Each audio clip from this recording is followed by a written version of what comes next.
So, welcome to anybody who's in the chat. We are on our 6th episode of this Temple of Elemental Evil with Worlds Without Number game. Last time was a pretty brutal session. We had a few hireling deaths between Eidos and Eric. Basically going when you went straight into the front entrance of the Moathouse, it just went downhill very fast. However, there were some developments as well on the traitors you heard about that are, inside Hommlet, or at least the ones who are soon to be working for evil forces. You learned that Grimag, without a doubt, is working with the Temple of... I cannot speak today. You learn that Grimag is working with the other faction. Much easier to say than the entire... the other word. Yes. And you had a bit of a ruse to try and catch him out. Unfortunately, he decided to send 3 men off to the Moathouse instead. You followed them back and forth. You caught one by himself. He seemed to have known who you were, and also gave up that they seem to know that you know, to an extent, where however this ruse went between everybody, they learned, there's some miscommunication or something. And you interrogated him, found out some stuff. Had Elmo decide to execute him, and then you decide to head off after the other two who were leaving the bar, the Beckoning Bench in Hommlet, and have rode out of town, and you and Elmo are in sort of pursue them, because you learned that they were going to meet up with the third guy, who is now dead, outside town once he was done telling Grimag that you have found out that he found out about his what's the word I'm looking for? Evil doings. So yeah. Don't worry, Ori. You came in just at the recap, so you didn't miss anything since you were here last week. But yeah. So we'll just get right into it then, Martin. Unless there's anything you'd like to add or anything like that. No, I think that makes sense. So we've left. There's a headless body in a field, and Elmo was going to go and grab the horses, and I think we were in hot pursuit. Yes, absolutely. Yeah. Yeah. So they have already left town, and you guys are behind them. I have a question. Are you making yourself known in the sense, like, are you just trying to make sure you stick with them? Because it is very dark out. They are in black cloaks. They have black horses. It's very hard to see. Are you going to try and, I guess, do a bit of sneak roll in the sense of, like, trying to stay back enough where you can sort of guess where they're going to head off to? Or what's the plan here? Are you going to make yourself known? Yeah, I think our original kind of reluctance was around the fact that there were 3 of them. We'd not had a particularly good day either, so I was sort of thinking, well, we don't want to, die basically. So let's hang back. But fortunately, one of them is dead now, so I don't think we're going to be too careful about going to get them. Okay, sounds good. Yeah, so you are heading after them, and you guys have left Hommlet, and you see one of them turn towards you, like his head just sort of cocks to the back. Obviously, has heard the galloping of horses, staying with them, and he yells out, and they both hit their reins harder and start pulling off faster. Their horses picking up speed. What do you want to do? Elmo kind of looks to you and says, "Should we attack them now, or should we just keep pursuit?" Yeah, nothing to lose. Might as well head on. Okay, so And we'll push the horses faster. Okay, sounds good. All right, yep. So you guys keep going. It looks like they basically stick on that trail between Hamlet heading east towards the Moathouse until you guys are sort of at the fork in the road, and one goes up and one goes south.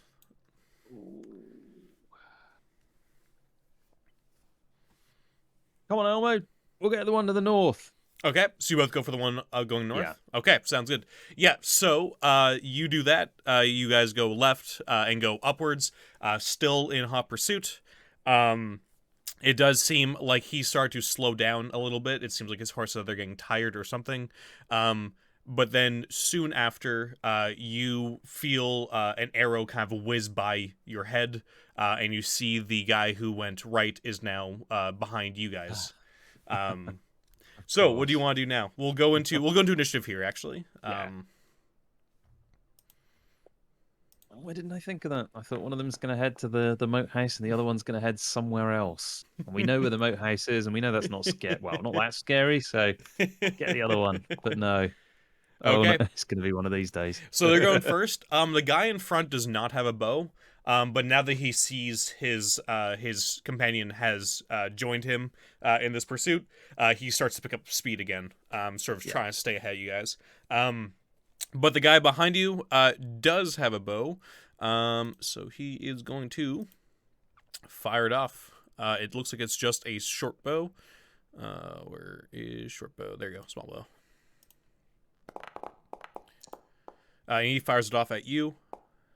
Does 15 hit? Ooh, 15 just about misses. Just about misses. Okay, nice. Yeah, so that arrow, I'm gonna say that, yeah, the arrow goes into you, but it just it hits your armor and falls short. But you do feel like the power of that shot. But you are unharmed. Okay, now it's your turn. Elmo's turn. Collecting arrows here, Elmo. Quick, let's get the one ahead. Okay, sounds good. We're just going to use all of our action space to just try and get ahead on this guy. Sounds good. So I'm going to say, because of the darkness and that you guys are riding on horse, and I'm assuming your character is not used to fighting on horseback, you're going to have a -2 to your rolls. Both you and Elmo. So he's going to fire off at the one up front. Ooh. Oh, well. Nice. So the one up front, you see the arrow go straight into his back, and he kind of slumps over for a bit and screams out. He seems to still be holding on to the reins. He hasn't fallen off.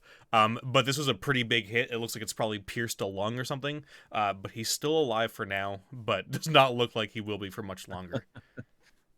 I think Griff will probably just try and finish him off then in that case. Okay, sounds good. Still with the memory of his two fallen comrades. Jesus. Okay. No. So you do that, and then another arrow joins it into the back as well. And this one is a big hard punch as he falls off the horse and gets trampled underneath it, and the horse keeps going. All right. So next round, the guy behind you is going to fire off at you again with his short bow. Oh boy, everyone's rolling 19s now. Oh my god. Yeah. So another arrow goes near again to the one and hits you right in your left shoulder blade, and does get through your armor and pierces straight into you, and you feel the pain from this arrow as it rips straight into you. Come on, Elmo, get him. Get him! Yeah, so Elbow kind of turns. He sort of tries to slow his horse down somewhat, and takes a big shot at the guy behind you. Unfortunately, he's not able to. Oh wait, no, he got a 12. Yeah, no, no, he does hit. And yeah, another big hit, straight to the chest. The guy sort of slows the horse down as it kind of whinnies and holds up from the shot right near its head. Now your turn, Martin. For anyone who can't see the character sheet, which I think is pretty much everybody, I don't think that's on screen. Griff currently has 1 hit point left. Oh my god, you have 1 hit point. Holy shit. Yeah. So this really needs to hit.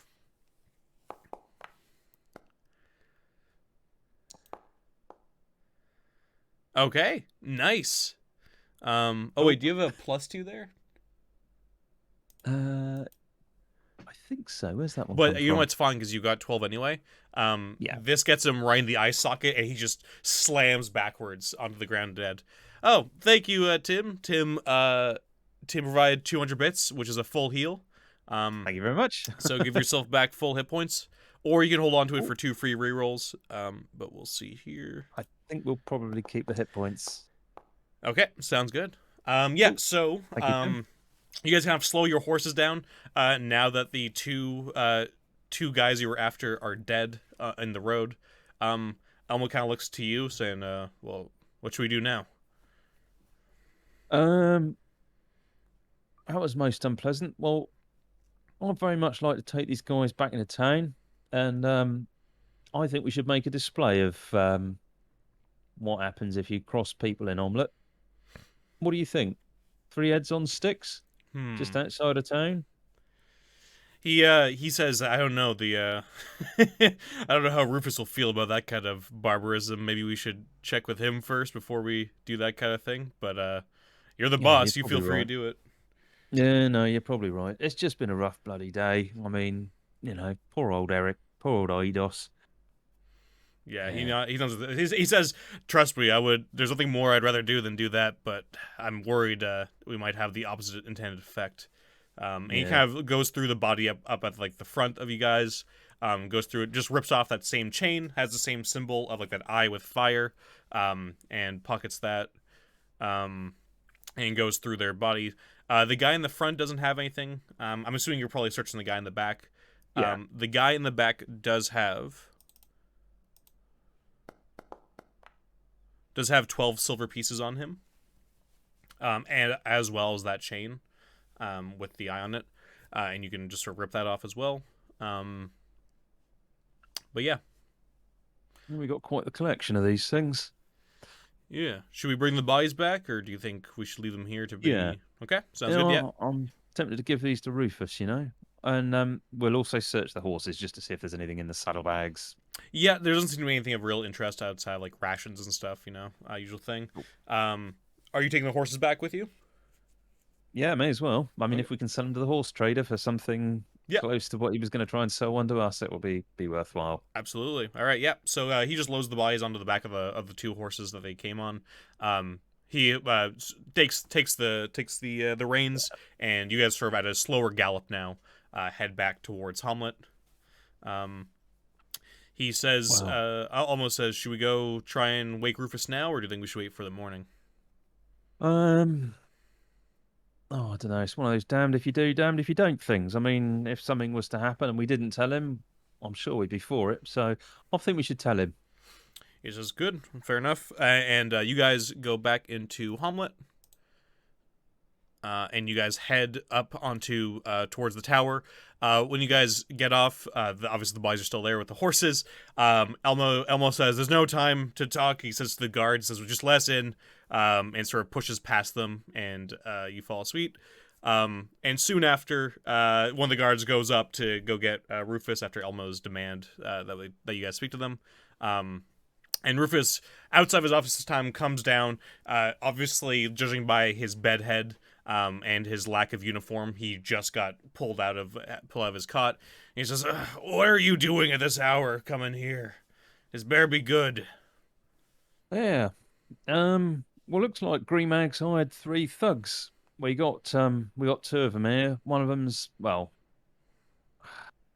lost his head in a field, didn't he, Elmo? Yeah, Elmo nods and gives a little dark chuckle. Um, and yeah, he corroborates your story of what you said there. So anyway, sorry for waking you, but I don't know. We kind of thought you better know. I don't know. Anything could happen, and be best to tell you than for something to happen overnight.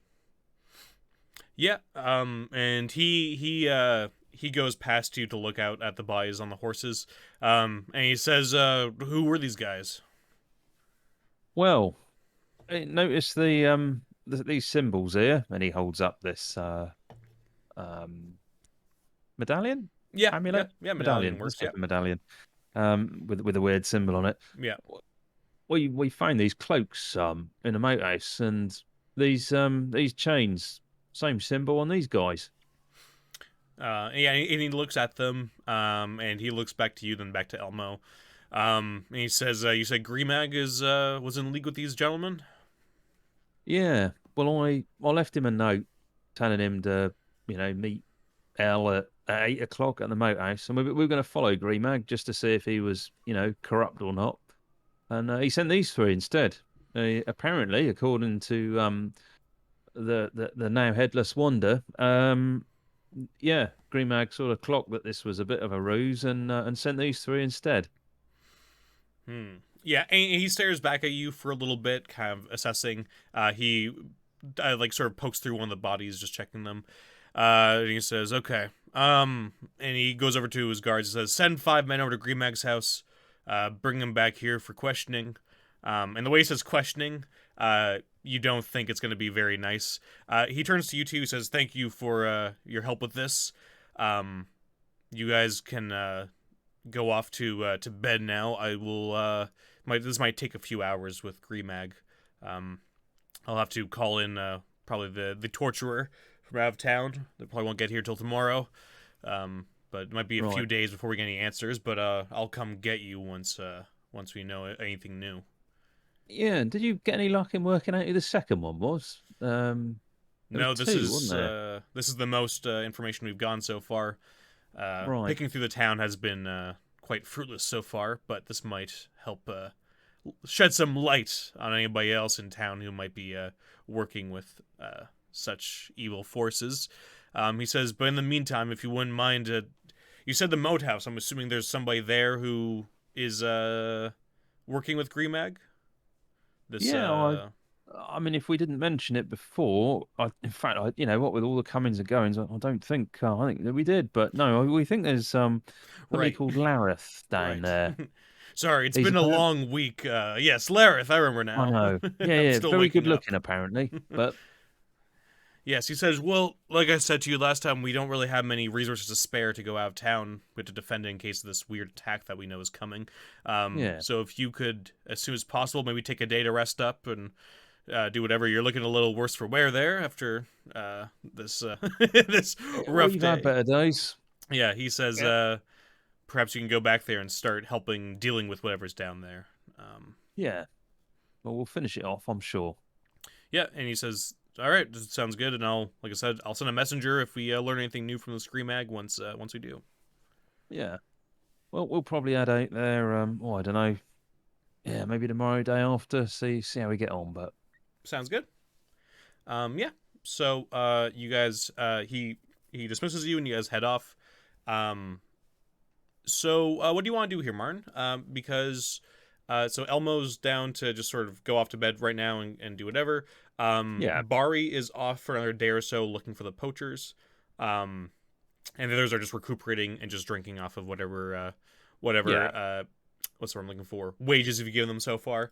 So, if you want your character to take a day off, you can. If you have stuff in town you want to do during that day, you can. I think Griff's going to take it easy for a day, but he's certainly going to ask around and see what he can find out. So he previously asked Jaru and Turgeon about the symbols on the cloaks. Yeah.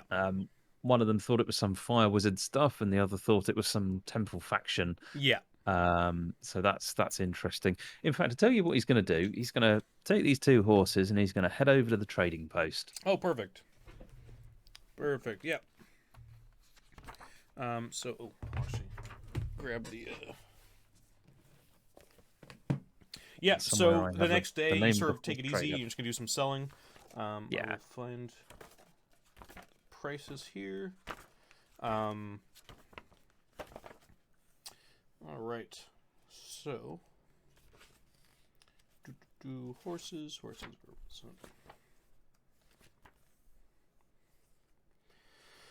Okay. So, with this, the horses, with the two you want to sell, he is willing to give you 200 silver pieces total. Oh. Well, yeah. That's a good deal. Yeah, this is, I believe, was it Rowan? I believe was the name of the livestock trader, if I'm not mistaken. So, yeah. Yeah. So Rowan said he's happy to provide you with that. You do know from your previous prices that's basically taking off 50% of the price of a riding horse. But in this town, you have not been given necessarily very nice prices outside of Ostler, who even then seems like it's a little bit pricey for what you're getting. But he seems nice enough company. But yeah, so 200 silver pieces for this seems good enough. And also, I'll be nice to say I'm going to count that as a dangerous encounter outside of town. I think that'll count for XP. So if you want to write that down, but yeah, he takes those horses off you, throws them into the stables, sends a stable boy to sort of take care of them, and then counts up the money and hands it off to you. Well, thank you for that, Rowan. You don't recognise this, do you? This symbol when he holds up the medallion. And he looks at it and says, "No, it's quite interesting, however, but No, I Yeah. don't notice it or don't recognize it. No. Where's your I can't remember the name of the other guy. The other trader that was here. Hmm. Oh, you mean Grimag? No, not Green Man. There was another one, wasn't there? Oh, Sells weapons and stuff. I bought some stuff from him, but yeah. What is I'm absolutely rubbish with names. yeah? What is that guy's name again? Let's see here. Boo, boo, Yeah, boo. I did write it down, but I can't find it. Yeah, I Well, like 200 pages of notes already. yeah, right. All these different people. I made a cheat sheet. I'm just gonna find it here Ah, cunning. of all the people in town. Uh, his name is Train Post. Rhinos. Ranos. Yeah. Yeah. Yeah. Where is he? So, yeah, I would say Rhinos is. He points out as Rhinos is starting to like set up his shop and all that. Putting out all the weapons, puts out the cloth, and starts putting out armor and whatever else. He just points out, just over there. Oh, brilliant. Oh, there he is. He's just setting up. I wasn't sure if he was going to be around today, but yeah. So he wanders over to Ranos. Yeah, sounds good. Good Yeah, morning. Rhinos greets you. He says, "What can I do for you today, sir?" Do you buy stuff as well as sell, I guess? Yeah, Yeah, of course. what's this worth then, do you reckon? And he just hands him the medallion to look at. He takes it and kind of looks it over, sort of squinting his eyes at it, and then he sort of holds it to the light.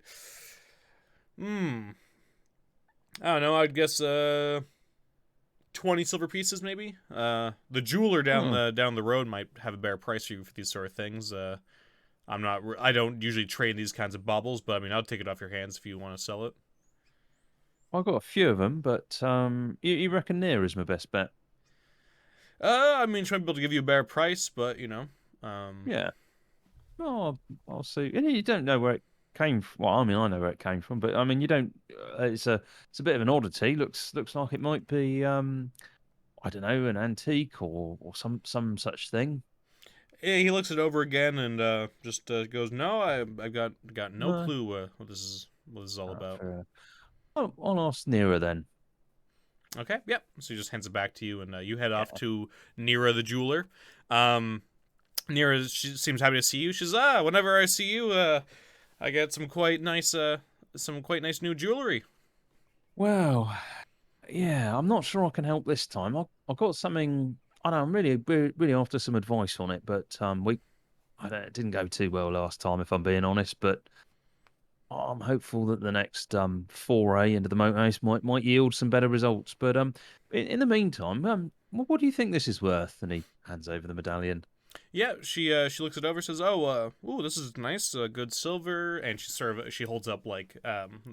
I forgot the name for it, but that sort of magnifier glass that she sort of puts into her Yeah. eye. Kind of looks over. Ooh, nice engravings. I'd probably give about 25 silver for it. I think that'd be a fair price. Okay. Well, I might need it. I'm trying to track down where it sort of came from. I don't know if you could help with that at all. Do you recognise the workmanship, or is it affiliated with any kind of group, or is it an antique? She looks at it. She says, "Well, looking at this the style here," and she points out different like lines and parts, and like with these methods, this is definitely ancient. I'd say probably about maybe a century, maybe 2 centuries on the far end. Oh, Um, right. About 25 silver piece. That doesn't seem much for something that's 2 centuries old, but I'll take your word for it. I mean, she mentions that there's lots of things around here that are about 2 centuries old. But most of this is just for the silver itself. Is probably more. That is the part that's most valuable. Yeah, right. Okay, yeah, understood. Well, as I say, hopefully we can come back later with some more goodies. But yeah, as I say, I kind of need this at the minute just to yeah, Yeah, find out where it is, or, not a problem. from Yeah, and all that kind of thing. I'm sure you'll be back here again with more stuff for me to look at. So Yeah. not a problem. Best of So, luck. Griff has failed to identify who the other. Well, it's certainly not these two. And I think that's all he's got in town at the minute. So, Sounds good. Yeah, we'll just fast forward through time. You just yeah. spend your time enjoying Hamlet a bit. I'll say, since you've actually had a moment here to actually stay in Hommlet for the first time in a little bit, since you've kind of been running around a lot, I'll say you probably talk to a few more locals, talk to a few more people, patrons of the bar. A few more people seem to be warming up to you being around here. The general vibe you get as you probably go for a little walk around town and everything like that is that it's still very cold towards you. Farmers, you're not getting the same, like, amount of looks just staring at you like when you first came to town, but nobody's greeting you as you walk through anything like that. You're not getting a big anything like that. But yeah, so we'll go on to the next day. In the morning, you get up and do your usual routine of eating food and all that sort of stuff. And Bari walks in to the beckoning bench. And he's followed by two women who are sort of similarly dressed. They have these green cloaks on. Nothing fancy. It's not like really gorgeous green or something like that. It looks very much like it blends in with the shrubbery around here. Yeah. And he says, well, I was able to find some of those hunters that I was looking for. Here are two of them. He says you can tell they look quite similar. These two are the sisters Kesa and Nina. I've worked with them before, not with our work we're doing here, but they are quite good with a bow. Excellent. Well, I'm very pleased to meet you. May I be so bold as to ask what your rates are? Yeah. One pipes up and she says, "Well, we'd like to go for 20 silver pieces a day each. We are both very good with our bows, but we also provide tracking skills, and we can handle ourselves with our hatchets as well." I'm sure you've probably heard this before, but I can't. You won't do two for the price of one, will you? Yeah, one of them rolls their eye while the other one laughs, and they go, "No, we know our worth." Yeah. Well, okay. Well, in all seriousness, I don't suppose I could sort of haggle you down a little bit, could I? Just a little bit. How much you looking? Well, I don't know. I was sort of we've had a bit of bad luck, to be honest with you. So maybe you can help us turn the tide. But I was wondering if I could maybe make 15 each just for the first few days, just to see if you fit in and all that kind of thing. Yeah, and she the one on the left, I'll say she's Nina. She says she looks back at the other one, and they think about it for a little bit. Give me a convince check. I was poised, waiting.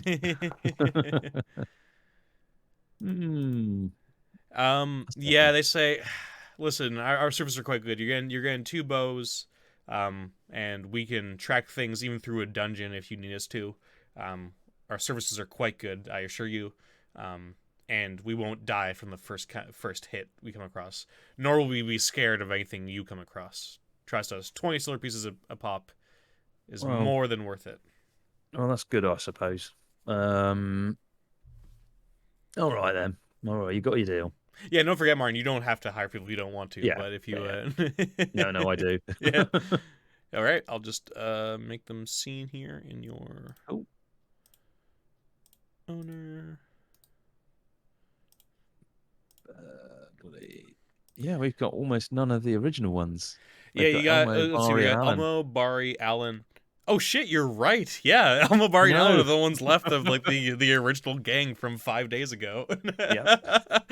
Now we have so for anybody who's just listening, we have Elmo, Bari, Alan, Berg, Lee, Naomi, Kesa, and Nina as the 8 hirelings in this group. Bari says, "Oh, brilliant. When are we heading out, boss?" Well, this morning I was open. Perfect. I can go try and find Elmo and round up the others. That'll be good. I'll tell you what, why don't we meet at Rufus's tower? I was just going to check in and see if I had any news on something we found the other day.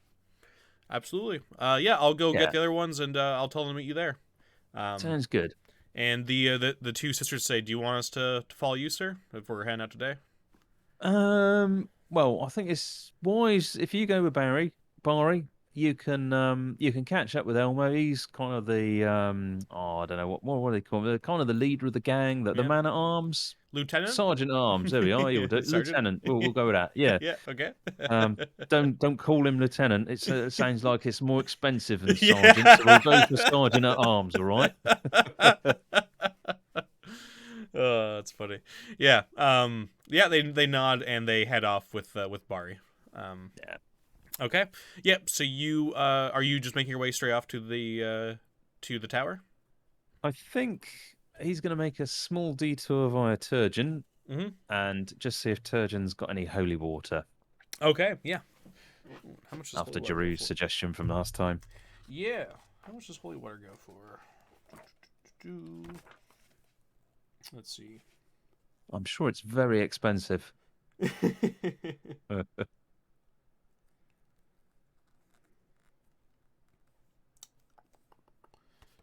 Wonder if it's even in this kind of book. 'Cause that's something so different. You know what we'll say? Yeah, yeah. So you head over to see Turgeon. He is just finishing up a ceremony when you get there. You have to wait there for a few minutes as he's just giving out this speech about St. Cuthbert and talking with a few families, and then he walks over to you once he sees you kind of in the corner, and he says, what can I do for you, Griff? You're not usually here Um, this early." no, we're about to head over to the Moathouse again, and there was some unholy creatures in the dungeon last time, and Ah. Giroux mentioned that you might have some holy water for me that might be able to help. Yes, that wouldn't be a problem at all. That's actually one thing Hmm, I have in a decent supply. perfect. Yeah, and he just goes over towards a big basin, um, and he then grabs a few vials out of a box and starts filling them up. He says, "How many did you want?" Um, well, I'm sure I'm expected to make a donation for these, but I'm sure the work of St. Cuthbert involves the demise of zombies and whatever else might be down there. Yeah, yeah. He says, "Well, this isn't quite as hard for me to create without just compared to the healing potions. This is a much simpler task of just doing some rituals and getting some pure fresh water already.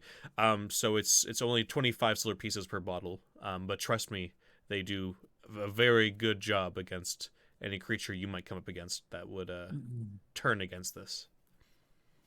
Oh, I'll take 4 then. Okay, sounds good. Yep. And I'll say he sort of like holds out the donation box to you, uh, for all your silver. You're going to need a bigger box than that, I think, surgeon. But Yeah, you sort of feel it go like get really heavy, really fast as all like 100 silver coins go into it. ooh, Yeah, and he drops it down next to a pew, and he fills up 4 vials and stoppers them and hands them over to you. well, thank you. Let's hope we can do the work of St. Cuthbert with these. Absolutely, they. I'm sure they will provide you very well with whatever tasks you need to Yeah. accomplish. Do you offer a reward for zombie heads? Just asking.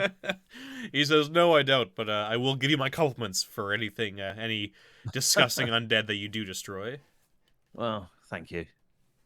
Yep, Well, and yeah, well, he I hope you get some more healing potions in soon. But well, we still got one left. yeah, and yeah, he says I should be able to make some more soon in the next week or so. Yeah, that'll be good. That'll be good. Well, much obliged. Mm-hmm. Yeah, and he sends you off. Now what do you want to do, Martin? Right, so we're going to head on over to Rufus, and Elmer's going to saunter over to the tower, Okay. just casually mosey on up to the guard and say, "Good morning. I'm here for my 20-minute wait, and I'd like to see Rufus afterwards, if that's all right." Yeah, the guard says, yeah, you can go on in and see Rufus there. He's just up in his office. You know where it is by now. Yeah. And you go on through, and you see Rufus, who is now looking over some papers, and is looking a little bit more, not, I shouldn't say stressed out, but a little bit more concerned. You can see peering over his shoulder, or not necessarily peering if you're not doing that, but you can see on the table Yeah. that it looks like there's a bunch of different sort of plans. It looks like numbers of soldiers and that sort of thing. And he turns to you when the doors open by the guards and says, "Oh, um, how's it going? We're still working on Green Mag so far. He's surprisingly has a strong will. Our Yeah. torturer only just arrived this morning, so I think it's gonna probably take another little while. But he's down in the Right. dungeon, on the sub level of the tower. I don't know if you Okay. want to pay him a visit, but Yeah, I mean, I was just stopping by to see if you'd heard anything from him, but I suppose I could take a little wander down and yeah, have a chat with him. Okay, sounds good. So yeah, so you head down there. Now I'm just gonna say this just for the viewers and for you. The torturer is doing horrible, explicit things to this man.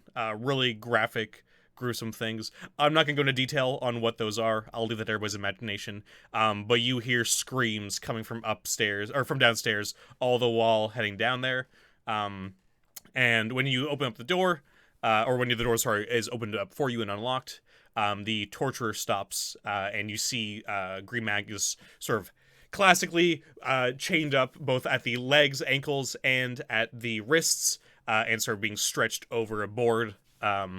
And he's just crying over that. What do you want to do? Morning, Greenmag. He doesn't respond to you. He's just sort of sobbing. Look, this could be so much easier if you were to sort of fill in some gaps, as it were, And before you get too many gaps.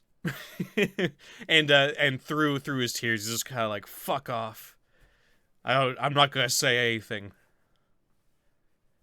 Wow, that's a shame. Did you hear what Elmo did to one of your mates? One of the three? And he doesn't respond to this either. He's sort of One just very nice. Yeah. And he says, "There's nothing you can do to me that will make me talk. I will be by her side as a loyal servant, and nobody's gonna stop me from doing that." I thought Lareth was a beautiful man, so said the ogre. And he lets out a very hoarse laugh, and says, "You people know nothing. You know nothing of what comes. Lareth is merely just a pawn in all this, just like I am. But I know she will bring me up with her, as long as I don't speak. There's nothing you can do to make me talk." And the torturer's there, just eating a sandwich. She says, "She's been saying the same thing for the last few hours. He's a bit of a tougher cookie than I thought he would be," and just keeps munching. Don't you get bored with someone telling you the same bloody stuff over and over again? I Eh, wouldn't want your job. I make my own fun. Fair enough. Well, there we go, Green Mag. I mean, you know, it was the opportunity to do the right thing there, but I don't know. I'm not really anyone in this town. There's not much I can do about it. And Lareth, not Lareth, Green Mag is just chuckling to himself and just sort of repeating that he's not going to say anything.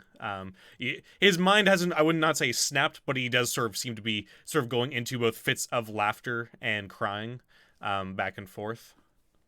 I'll see if I can get you your playmate, this Lareth, hey? Would that make you feel better? And he looks at you and he says, "You won't be able to kill Lareth. He's much too powerful for the likes of you." Well, I wasn't thinking about killing him. I was, maybe conk him over the head and bring him back for you. "I'd like to see you try. I'm sure he'll treat you even worse than I'm being treated here before that ever happens." Well, we'll see, won't we? And he just sort of goes back to saying nothing. And the torturer finishes off his sandwich and kind of just like rubs the crumbs off his chest. And he's like, "You done? Can I go back or?" Yeah, all good. Carry Okay, on. great. And he just starts. You see he has like these tongs, sort of like, when you go to like the barbecue, but to like get sausages, you always like clip them together. He starts doing that with these two like tongs and starts going towards Grimag. And then yeah, you're led out of the room and led back upstairs. Rufus meets you at the top of the stairs. Says, "Were you able to get anything out of him?" No. All right. Well, I'm No. sure a few more hours and he'll break eventually. Yeah, I'll see if I can bring someone else for you as well. Yes, well, that'd be great. Any information you can bring back, or anybody who's that you can bring back, would be perfect. But He mentioned there was someone else. I mean, I was talking to him about this Lareth guy, this beautiful man, and yeah, he was talking about a woman. Apparently, he's nothing compared to her. You don't know who that would be, do you? No, honestly, if I'm being honest, I feel like you know more about this than I do on the current task at hand. So, no, Griff if you find mutters to out himself. if you find anything out about this woman, that'd be very helpful. Yeah. Griff sort of mutters to himself, God, they're fucked if I'm. Yeah, yeah. Right, okay, well, I'll see what I can find out for you then. Yeah, and he nods and then goes back upstairs to his study, and you leave the tower, and you are met by your gigantic band of 8 people waiting outside for you. Yep. Oh, God, he says to Elmo, I sold those 2 horses we got. It looks like we should have kept hold of them, eh? He says, it's okay. I'm sure someone could get used to riding on the back. Well, I suppose we better get to it. Those zombies aren't going to kill themselves. Yeah, and he agrees and gets on the horse. He decides to take Alan onto his horse and gives one horse to the 2 sisters, and the rest get on their own horses. And you guys head out. I'll just say it again, just it's funny to me. It's you, Elmo, Bari, Alan, Berg, Lee, Naomi, Kesa, Nina, all head out together in a big sort of dust cloud of horses and dirt. See how many we can lose this session. Yeah. So you guys head off to the Moathouse. So I'll do a quick roll here. Okay. Yeah, so you make it to the Moathouse without any trouble. And then you get over towards the first floor Moathouse. And one thing I'll say that you'll notice, because now you've been through here a few times, and I mentioned it a while back, but it hasn't come up again. But in 13, just at the top of the stairs here, on the shelf, there is a big clay jug. Ah. This had a nice gold ring worth 40 silver pieces last time. Yeah, there was a gold ring on the stairs there. This was a jug that was there where I mean, it's more something that you have noticed, but like I just want to remind you because obviously there's no way you could remember that this jug is here. Yeah. After I first mentioned it like 6 weeks ago now. We'll have a look in the jug. Okay. So in the jug, I'm just gonna see if I can find what room is that? 13. 13.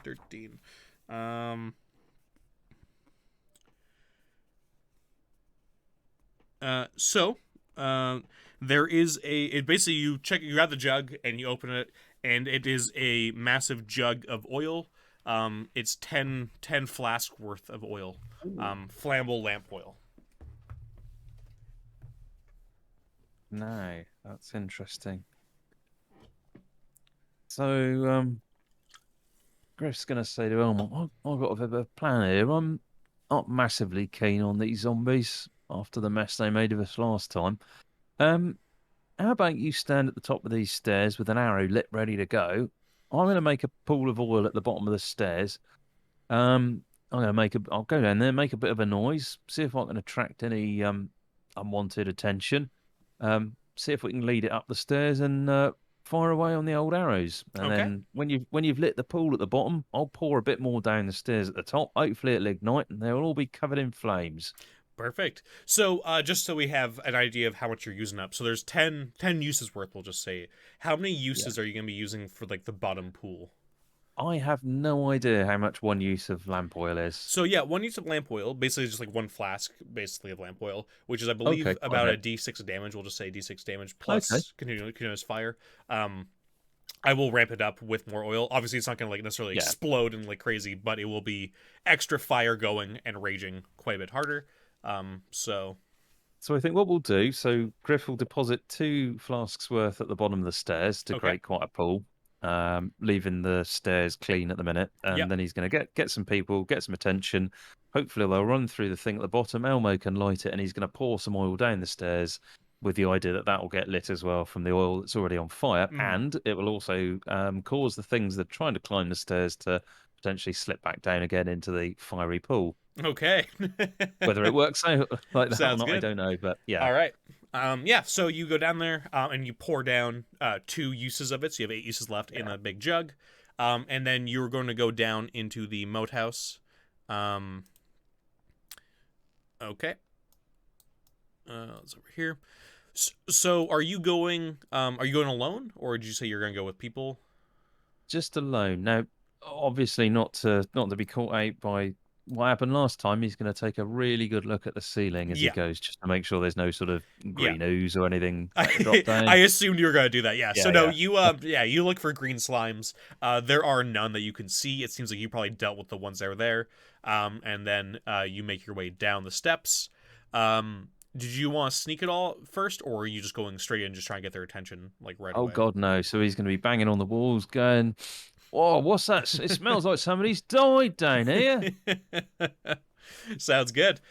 So you see on the ground in front of you, you see what the remains of Eric. It looks like what's pretty much left is his armor and some of his bones.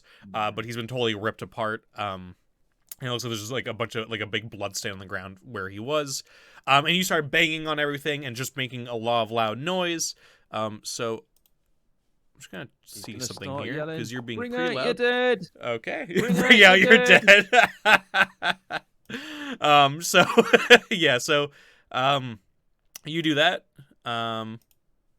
And you see coming around are 4 zombies coming through up the room. And then you also see from your loud noise that it looks like there's 2 more behind them coming. So it looks like there's a total of 6 that start coming towards you. And yeah, what do you want to do here now, Martin? They're like coming around the corner there, like just right here. Yeah. They're not quick, are they? He's going to say, "Oh, No. come on, I haven't got all day. I've got people to see, people to." Sounds good. They probably don't understand, but No, but you're making the noise. You're just trying to get them to come after you. Yeah, no, and they're taking the bait wholesale. And they start walking towards you slowly. You obviously can outpace them, but they are still decently fast, so they are like right behind you. And then you start going up the stairs, I imagine. Yeah. Okay. Fresh meat upstairs. Come and get your fresh meat. Sounds good. Yeah, so you jump over the puddle you left.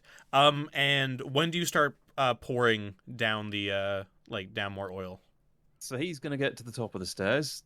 Yep. And Elmo's then going to fire his arrow that's on fire at the bottom. Now, hopefully, Elmo will work out that he's coming because of the noise that he's making. Yeah.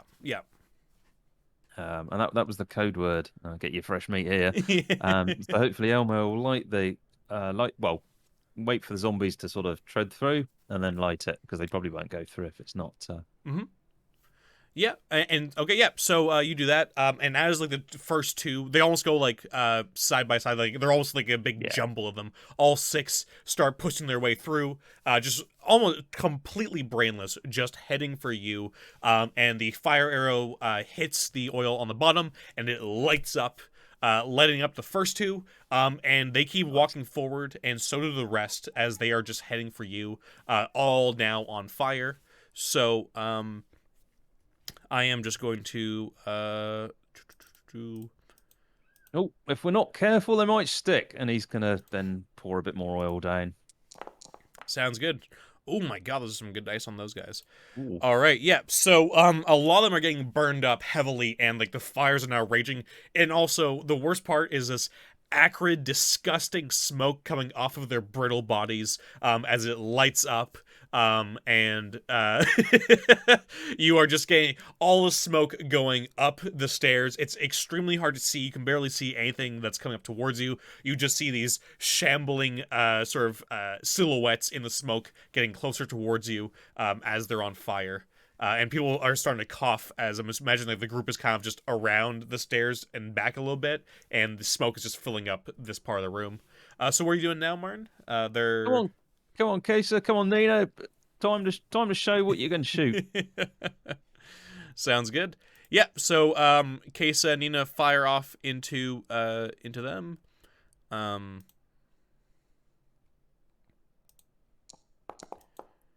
Ooh.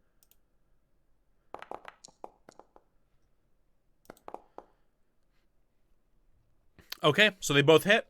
2 arrows go flying. Bari joins them as well, and he fires off his bow into the group. Bari misses the smoke, just gets right into his face. But you do see one of them goes down from the arrows and the fire, and the fire's gonna keep going. But we'll go into initiative here, Martin. I'll say 2 have gone down from both the fire and those arrows. So there's still 4, and they are getting up to the top of the stairs now as they're moving faster. So give me your D8. Ooh, okay, nice. Well, yeah. So you go first. What do you want to do here, Marn? Come on, make these count. This is for Eric and Eidos. These are. So he's going to shoot his bow. Okay. Yeah, and I'll say Elmo's behind you, Bari, Kesa, and Nina. Everybody around there can do it. I'll say there's not a space for everybody else to show up though. But oh my god, nice hit there. Ooh, nice. Yeah, another one goes down. That first fire shot was really, really good against Alala. Yeah. So that's another one down. Okay. Elmo's going to fire off his bow. Bari's going to fire off his bow.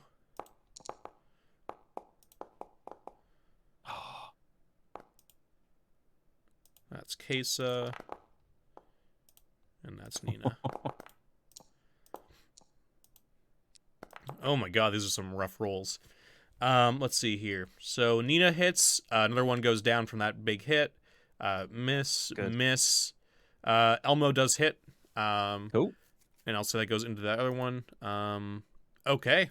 So there's only 2 left here. Coming up the stairs.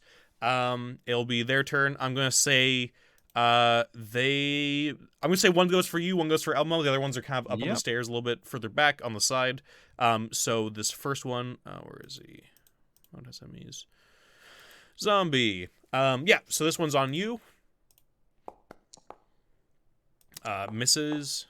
And then the other one goes on Elmo.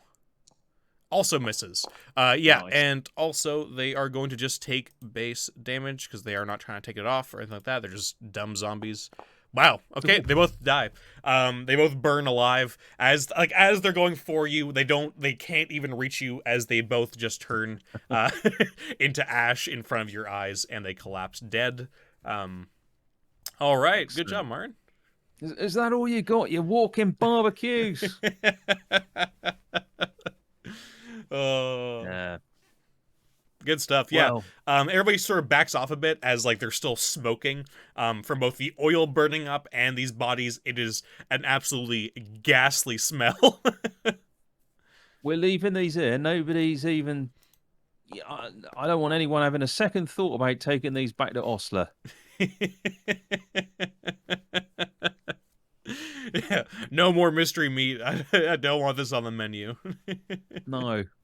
I don't know if stew was the name of the dish or the name of the person in it. But...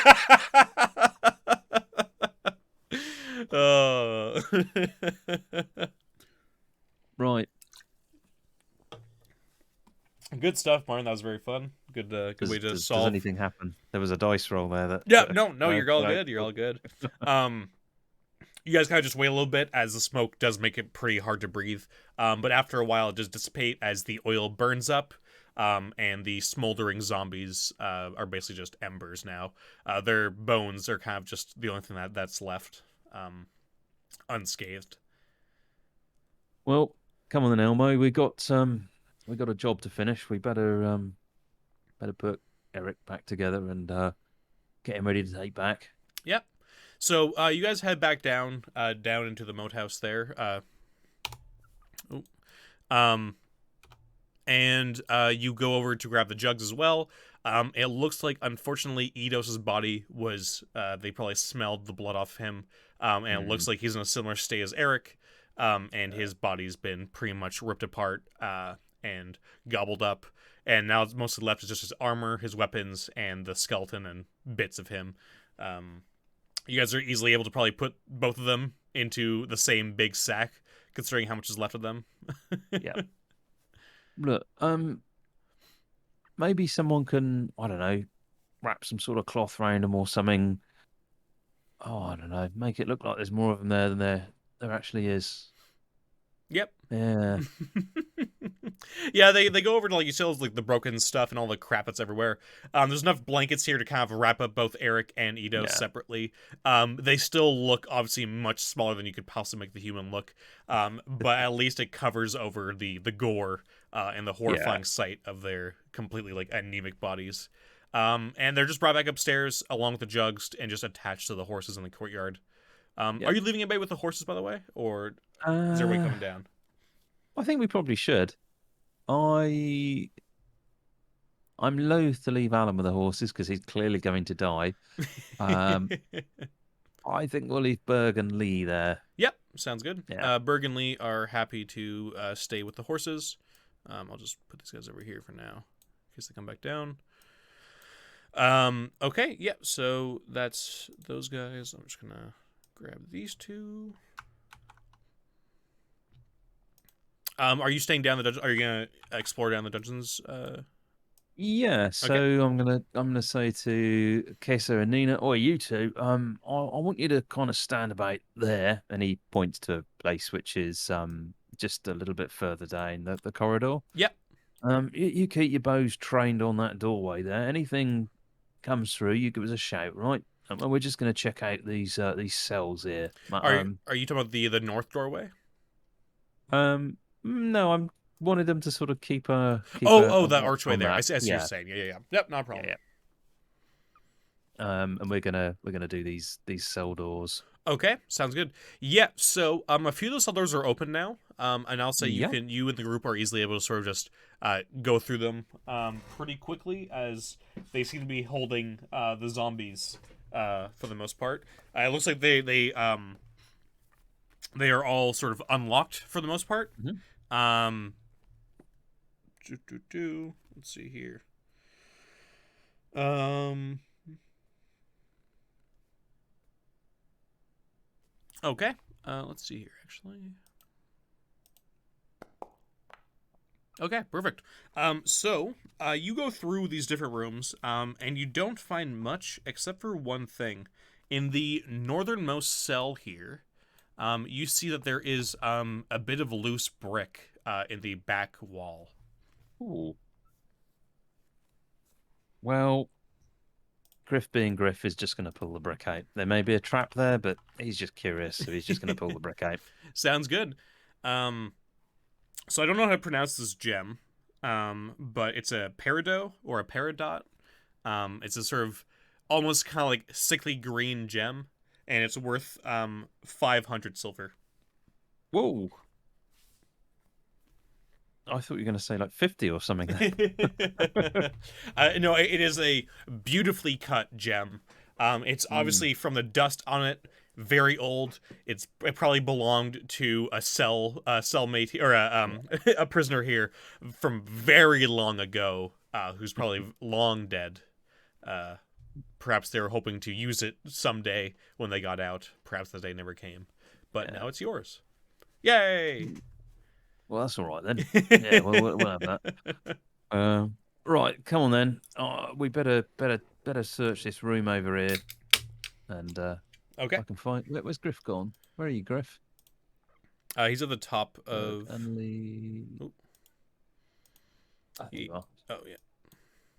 There's my crap eyesight. There we go. They all kind of blend together when there's a giant group of goons. Okay, so that one there. What do we have here? Okay. So you go into that room, and this actually looks very similar to a room you've just recently been in. It looks like a torture room. Ah.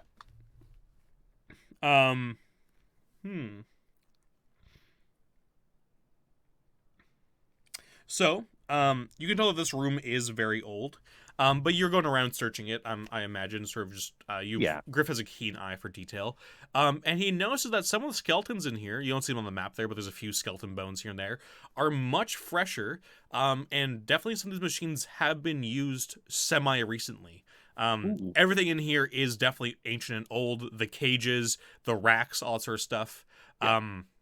But they have been used at least in the last, few weeks, at the very least. Yeah, Elmo, this is a bit grim. It looks like this is still in operation, this room. Yeah, he peers in. He says, "Ugh, this place gives me the creeps. Never, not a big fan of all this blood and bones on the floor here. Poor bastards." No, well, I don't know. I don't agree with all this. He says, sort of half hypocritically, remembering Green Mag. Yeah. And do you want to give me a notice check? Because I know you can see on the map there, but we'll see if Griff notices. Yep. Let's just get Griff's character sheet up again. There we go. Notice. And that is Nice. Perfect. Yeah. a 9. Yeah, you don't need to re-roll that or anything. You notice it looks like there is a pillar here that it looks like there's a false sort of it looks like a false pillar is probably the best way to put it. And you are able to sort of push it over against, like, you hear a grate against the floor and ceiling, and you see beneath it is a shaft with rungs, almost imagine like a manhole sewer, Yeah. going down into the earth. Well, that's not what you expect in a place like this. Here, Elmo. Oh yeah. You Oh yeah. Sorry. Go ahead. Yeah. Elmo, you keep an eye on that. I'm just gonna have a quick look at this door over here. Yeah, so I will say, that door. I realize I meant to make that secret. That is supposed to be a secret door. That is the shaft going downwards. Oh, okay, right. Yeah. Yeah. It's all good. At least I think it's supposed to be. Cool. Yeah, I'm fairly sure that's what that's supposed to be. Otherwise, I have no idea where that leads.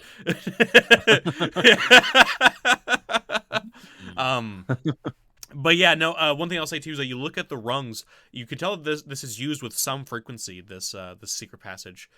Just judging by like where the metal rungs have like a lot of wear on them. Yeah. Oh, that's a strange one. I don't know why they didn't just put in a normal door and a set of stairs, but there we go. Mind you, what would you expect from someone who could build a straight passageway or something with several 90-degree corners in it? I mean, nothing surprises me now, he says. All right then. Look, everyone else get ready to follow me, but I think we should check down here and see what's going on. So Griff will Okay. very carefully tread down this thing and hope there's not another 10 zombies down there. Okay, sounds good. Yeah.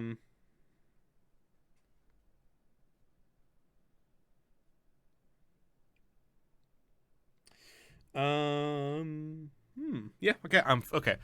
I got a little words like maybe I'm wrong. Maybe there's also a secret door in here, but there's not. That is a shaft. You can start moving Griff down in that shaft if you want, there, Martin. Yep. And you can start going all the way down with them. He will go to the end of that bit. Yeah. Yeah, and this is just the shaft going all the way down. So if you want to just move him down, you can. Wow. Where does this go?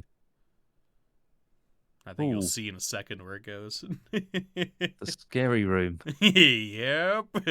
Yeah. So you go down. And I'll say the door opens. Just move this.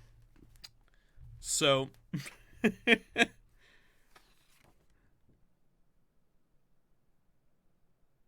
Yeah, you can move you can move your way in there if you want. This goes into a little bit of a drop, as it drops down into what looks like one of these little crypts, as you can see. And I'll say the others aren't still here; they're probably over here now. But you do know you can hear from the smacking and sucking sounds that these creatures in here are still looks like they've gotten some fresh meat to eat. And are going away at it. So Griff is. It looks like a little passage right there. So he's gonna. Ooh, there's a larger room.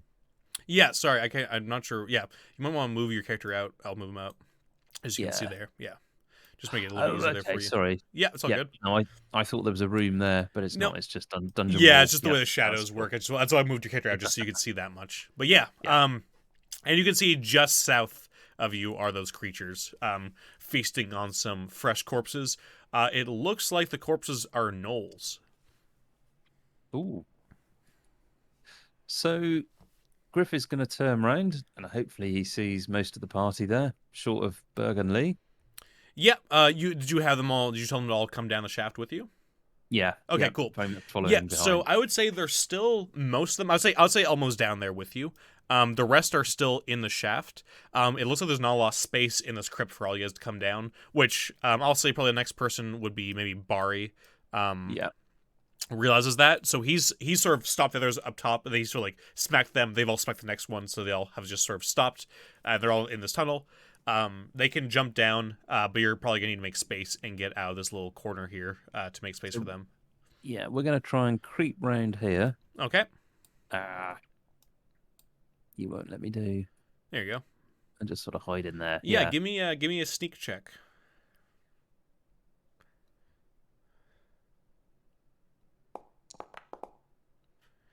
So it's 8 Ah, was the DC. Did you want to try and re-roll this? I was going to say, yeah, let's try a reroll because this is something that an expert can do that I Yeah. always forget about. So, um of course. Okay. Um, so they are mostly pretty distracted by the food they're eating. But just ripping through these null bodies. But the northernmost one sort of turns to you as you like step on a skull and kind of just crack into it, and his head just goes like, "Huh?" And he gets up, still hunched over, and then starts. I would say probably the best way to do this in a horrifying sense is he starts galloping towards you on all fours. So we're gonna go into initiative here. And yeah. All right, 5, 3, cool. So you're going first. One is coming straight at you, and the others have now sort of gone up, and have seen you as well. So Griff's going to shout up the shaft, quick, get down here. And pull out his bow and let one rip into the guy that's galloping towards him. Okay, sounds good.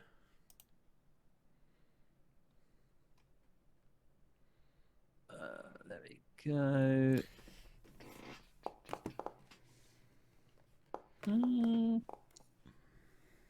14, does that hit? 14 does hit. Hey. 14 does hit. Nice. So you fired off an arrow at him. Elmo comes around the corner, and he decides to take out his axe as this creature has started moving towards Ooh. him. And he swings out with his axe. And is also able to hit. Oh my god. Whoa. So, okay, fucking Elmo's not fucking around with 12 damage. So you fire an arrow into it, and like this arrow sort of shoves it back a little bit, and as it goes around the corner, Elmo just comes in with a swing and just chops it in half, and it just falls down, dead, now in 2. And Elmo's down here with you. He's gonna move up. But so far, only Bari, and I'm gonna say Alan are there. Naomi, Nina, and Mesa, or sorry, not Mesa, Kesa are still up there. And that one is dead. Okay, so they've made their way down. Now the other 3 are gonna go. One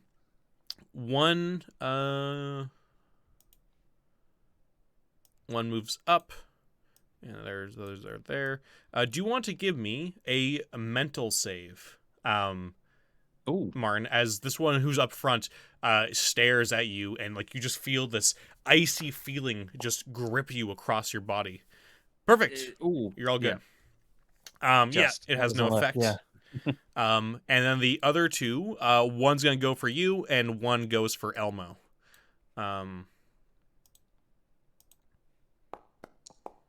Okay, one fails. The one, I'll say that's the one on you, and the one on Elmo. They are. Oh my god, they can't hit to save their life. All right, so they both miss. Oh, I think there's a physical. I think it's only a save if you. I see. Okay, so I think 1 second. I'm just gonna check this to make sure. That sounds cool. Oh. Okay, there we go. So it's a physical save for the paralysis there. Cool. I see. Perfect. So I mean, he's good because they didn't hit anyway. But that's good to know it's on the hit. All right. So back to you guys. So Griff is gonna remember. Oh, here, Elmo, I got some holy water from Turgeon, and he's gonna take out a vial and I don't know, sort of splash it at them. Yeah, absolutely. Yeah. So there's one right on you. Yeah, and you just splash at him. I'm not going to do a roll or anything. Just roll me a straight d6 for damage. You vile beasts! Nice. Ooh, 5 damage. 5. Yeah, it screams out as you we'll say instead of stopping, you just smash this bottle into its face, right into it. And it just like acid burns away at its flesh and skin. And you start to see it just bubble and burst as it backs off away from you, severely hurt by this. And it lets out this horrifying scream. Okay. And Elmo, Bari, and Alan can go. Elmo's going to move out a bit, and Bari's going to fire off a shot, and then Alan's also going to join Elmo. Is there any orders you're yelling out to them, or what do you want them to do? Careful, Alan. Yeah, I'm going to say Alan's going to go straight for the one who's attacking you, the one you just holy watered. He runs over with his spear, screaming, of course, because it's Alan, as he charges into battle. Oh my god. Apparently anytime you're being attacked, apparently Alan gets like a gets like a morale boost. Yeah, and actually, funnily enough, that's literally enough to kill him. So as he's burning, he turns his head and Alan just shoves a spear right through his chest, slamming him against the wall, and it just collapses on the ground dead. Nice one, Alan. God damn, combat in this game is so fucking brutal. It's just like okay, Elmo's going to go for the one nearest Alan. Trying to make sure he doesn't get hit. Fails, unfortunately. Bari is going to try and fire at that same one, try and get his attention.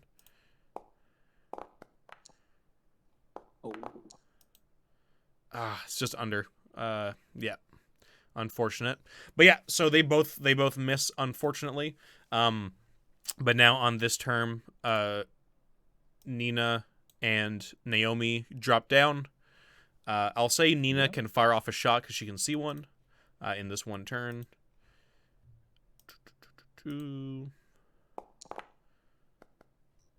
But she just does not have enough space to fire off that shot, and arrows are just going flying all around you guys. But yeah, so that is your turn, and now there's one. There's one on Elmo.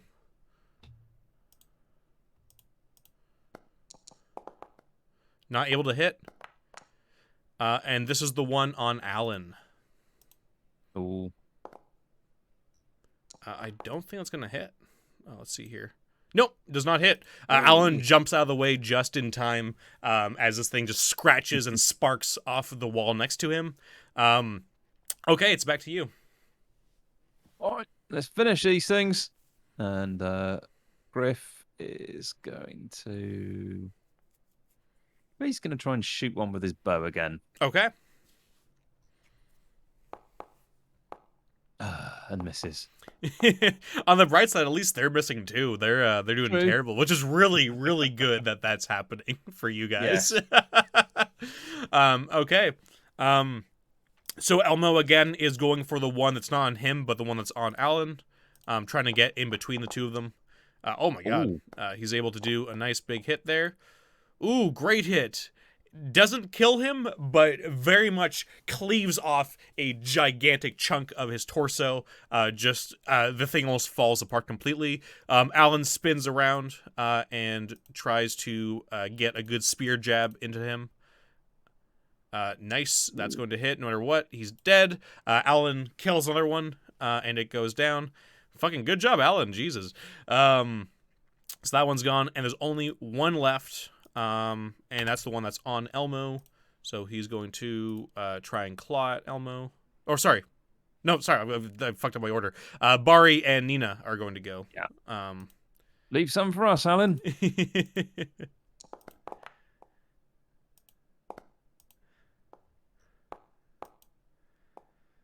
Neither of them are able to hit, unfortunately. And they start moving out of the room so that Kesa can come down. And then I'll just have Kesa go, and I'll move him around afterwards. Kesa. There you go. Kesa fires off a shot. Also misses. More arrows just bouncing off the wall. Okay. So, Mars over there. Name was over there. And now it's their turn, and this one's just gonna go for Elmo. Just gonna try and attack him. Oh, there we go. There's a hit. That's nice. A big hit. Okay, well, actually 1 damage. So Elmo should be okay, but he has to do a save. Fails. Oh, that's Queso. Oops, 1 second. Elmo. Sorry, I'll try that again. Just because I think their saves are different. Okay, well, definitely success there. Maybe that's a little bit cheating, but I'll allow it because I'm the GM and I can do that. But no, Elmo is fine. His save is only a little bit better anyway. So Elmo is fine. I think this fight's pretty much in the bag no matter what.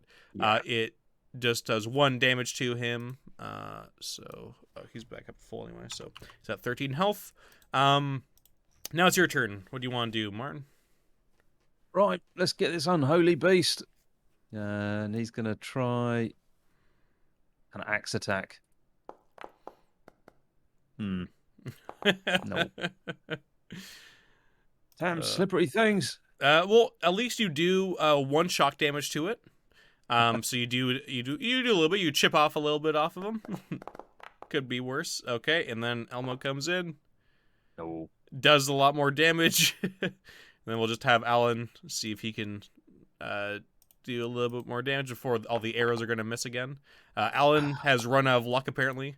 Bari fires off an arrow. Oh, my God. Kesa fires off an arrow. There we go. And it is... So we got 1. We got 5, 1. Oh, and we'll just do Nina. Yep. Oh no. All right. So apparently nobody can hit this round, and it's just gonna go. It's just gonna keep trying to. It puts its hands onto Elmo and just tries to bite right at his neck. Nope, can't do it. All right, give me your attack, Martin. Right. He's gonna axe it again. This thing's almost dead. Hey, there we go. Yes. Hey. And you fucking put it down into the ground. Finally, you guys are all sort of like heavily panting in this small room here as you're all just picking up your arrows, surrounded by death and decay and horrible smells. And you guys pick yourself up after that. Well, that was... yeah. Well, we have banished the unholy, and anyway... Moving on to other business, I think we should check out these little crypts and see what's hiding in here then. Sounds good. Yeah, Alan seems pretty happy with himself. He's sort of puffed out his chest, and he's like, did you see that, boss? I did. I think you're deserving of a bonus. I'm going to buy you something. We're going to get you some nice weapons from... I don't know. Do you think I could get a nice sword? Yeah, I think we'll yeah. I think so. Sort of like a graduation present. Oh, thank you, sir. That'd be great. And almost like, I'm gonna have to train you with that, aren't I? Almost starts like, all I'm seeing is more work for me. But he starts going through the crypts. Nina and Kesa say, we'll keep an eye out, boss. We'll just watch out while the rest of you search. And they sort of go to the middle of the room and keep their bows drawn. Cool. And we've done, obviously, the room that led to this one, unless there's any more weirdness going on with any of these crypts. You probably have a good idea of how the dungeon is laid out at this point, or like at least the stuff you've seen, you can see where the gaps are to an extent, probably. There's still a decent chunk of the dungeon that you haven't seen yet, but I'm assuming from your perspective that, like, it's grayed out, but you can see a lot of stuff. Look down all these little crypts. Yeah. All right. You feel free to move your character around all you want. You check out all those places. Let's see here. So, There's not really much in here that you find. A lot of it is just old bodies, a lot of splintered coffins, wrappings, and just like split bones. But one thing you do notice is here in the south end, Yeah. um, that back of that crypt is broken out, and it seems to lead to some sort of earthen tunnel. Um, and it looks like it's only about 5 feet high, so you have to sort of crawl through if you want to. Um, but yeah, so in this room, just to for anybody who's listening to this and not seeing on screen, this is basically a big sort of burial crypt chamber with lots of different alcoves in the side of the walls, and then there's one in the southern wall that is just broken out that leads to like some sort of tunnel. But yeah, you can go through there if you want, if you're gonna crawl in. Here, Elmo, there's a tunnel down here. I'm gonna go in quietly. But if anything, if you hear anything, get ready to fight. I'll come straight back out. Don't Yeah, follow me in there. yeah, and he says, "Why don't you take our brave new warrior with you while you're at it?" Well, I could do, but yeah, come on then, Alan. Alan's like, "Yay, more responsibility," and he's a pretty small, wiry guy, and he follows you in Yeah. on his his hands and knees. Um, So we're going sneaky, sneaky, just to. okay, yeah, absolutely, yeah. So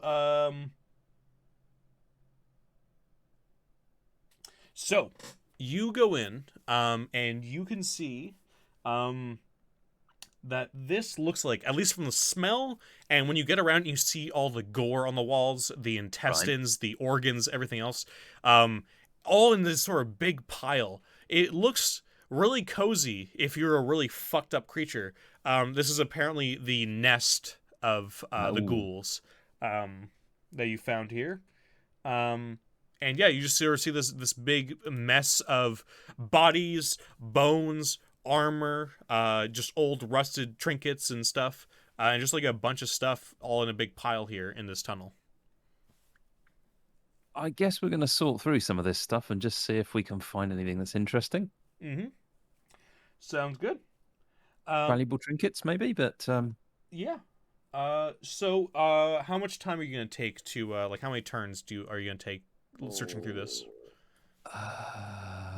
there's a wrong answer to this. I'm going to just say 3 turns. 3 turns? Okay.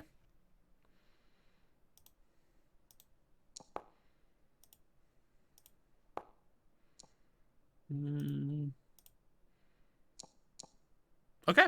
So, you go through for the next 30 minutes. You and Alan start pulling through stuff. Alan, you see, has sort of taken some cloth off of him and wrapped it around his nose and mouth as he's kind of just going through these bodies. Um, so, you find quite a few interesting things in here. So, the first thing you find in total is 500 silver pieces, all scattered around. oh, Um, the other thing you find is a pretty mundane looking box, but it's filled with 7 vials of holy water. oh, So well, that did those, its previous yeah, owner a lot of good. yeah, absolutely. So you found those. Um, you find I'll say this. This might change. But we'll Yeah. just go with this. I'll just try and find a stat for it. You find a potion of undead control. Ooh. Um, Also, same comment applies. That did its previous owner a world of good. Yeah, right. And also, this is even funnier, a scroll of protection from undead. Yes. bit of a bit of an ironic I was treasure gonna haul say here. it's an ironic. Oh, yeah. Yeah. And one thing that stands out to you, leading westwards, going down this tunnel. If I don't know if you can see it or not. I Yep. didn't put up walls for this, as you can see. This is ridiculous. I'm not, Yeah. I'm not doing that. Um, but you see what looks like a small trail of silver leading down this hall. You find in total between where your character is now and to where you see this bee is, you find 40 silver. Okay. And does it continue on? Yeah, so if you want to keep moving forward, you can. If you want to keep following that silver between where you are and where B is.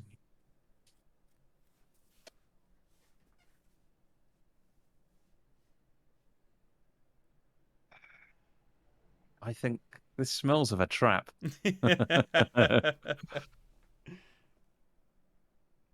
I think I think Griff is going to think we've done okay with this, hmm and I think he's going to put a pin in this one and come back to it. Okay, sounds good. Yep. So yeah, you sort of just maybe go up and scoop up those 40 silver, I'm assuming, and then you sort of back off Yeah, and get yourself out of there. You take Alan. Oops, sorry, yeah. my phone No, no, vibrating no, there. no, no. So, yeah, yeah. So I think Griff's idea is that we're probably a little bit underprepared. So we probably need things like iron spikes and rope and chalk and all those kind of good things so that we can go down there and mirrors and Yep. whatever else that ghouls don't like. So yeah, we're not. Yeah, if we meet another four of those, I think we got lucky with these ones. If we meet another four of them, we yeah, maybe not so lucky. Yeah, no, that sounds good. I mean, it might take some work, but you can also totally try and collapse in this whole place if you'd want to. Cool. um, Yeah, you might it might take some time and some work, and that could be dangerous in its own right. But that's but there's absolutely an gold. option. Yeah. So it looks like there's is that a little door where we came in from the crypt? That one there. What do you Yeah. mean? Like right there? Yeah, that's sort of like that's like the back of the crypt that's been broken outwards. That's like Okay. where like you were like in the nest of the ghouls, and they had their way into this sort of burial Yeah. crypt area. Yeah. So were there any there's going to be nothing here that we can use to sort of barricade up the crypt. I mean, there's like a bunch of like I guess bones and now bodies of those guys. I guess you could try like filling it up somewhat.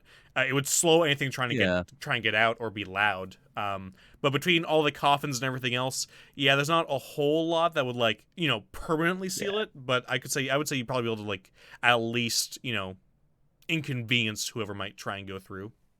I think we'll put some stuff there, and at the very least, it's going to tell us if something's going to happen, something's been through, and Mm-hmm. yeah, whether we've got anything to worry about. So we'll do that. Yep. We'll set something up there to either impede something or at least give us notice that something's been through.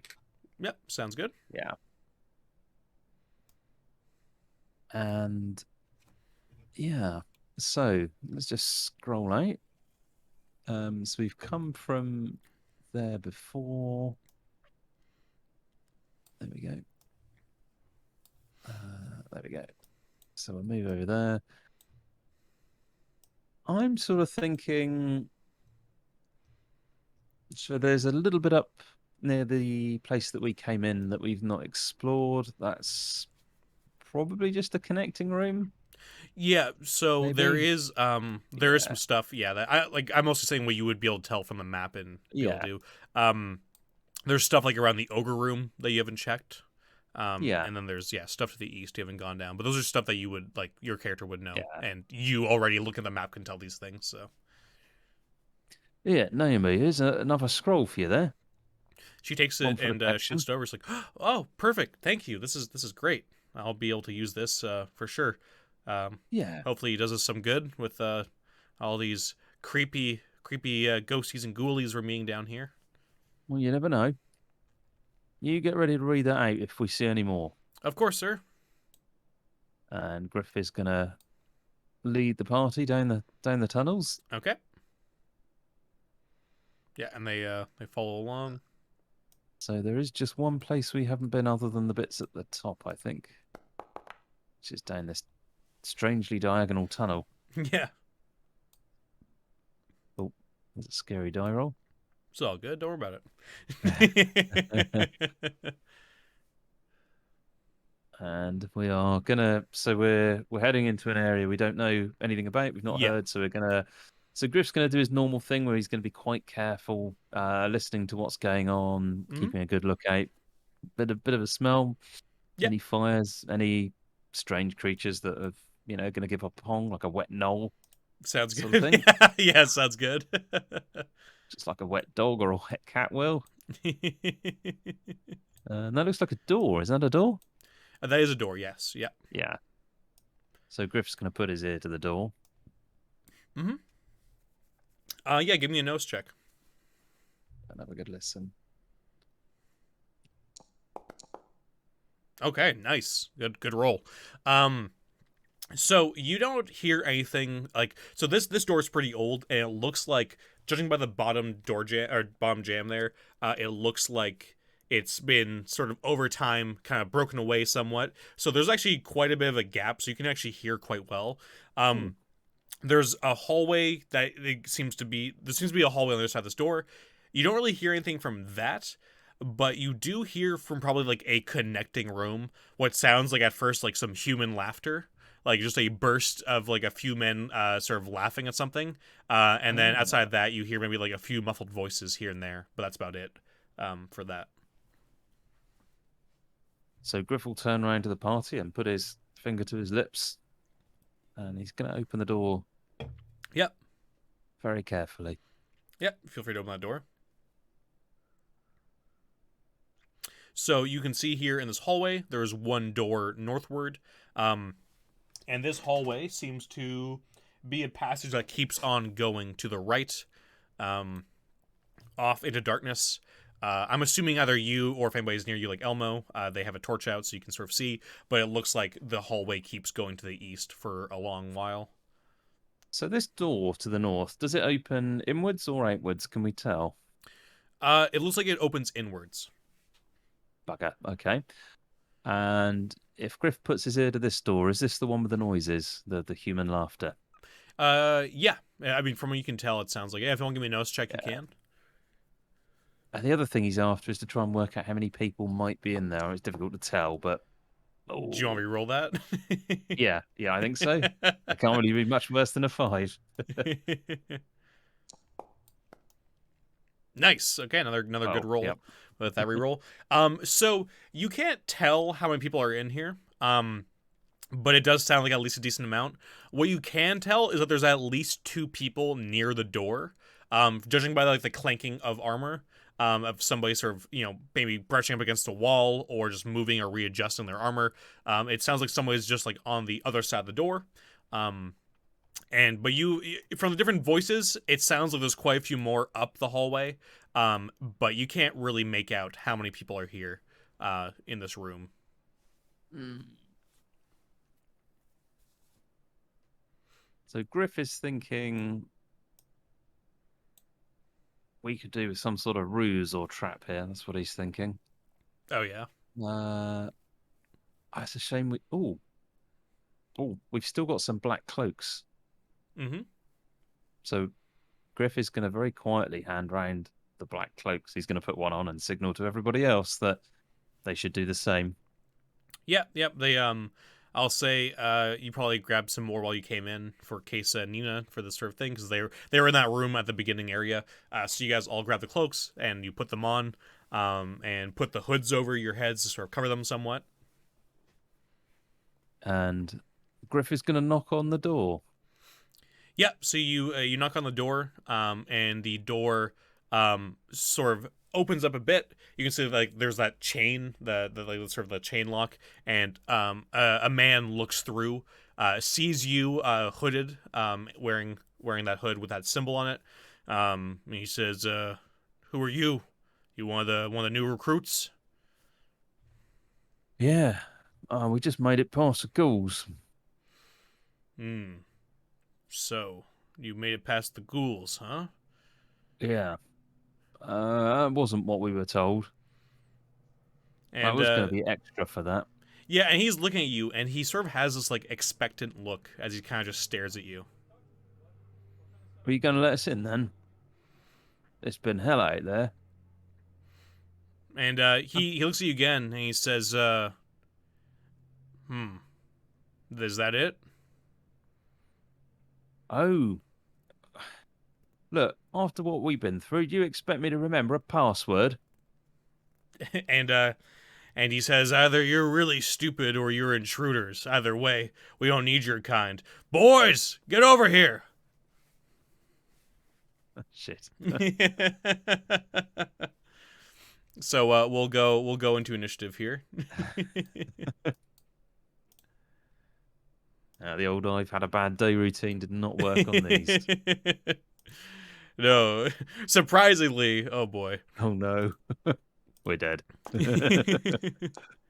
All right. Um, So the door slams shut. And then a moment later, I'll just do this.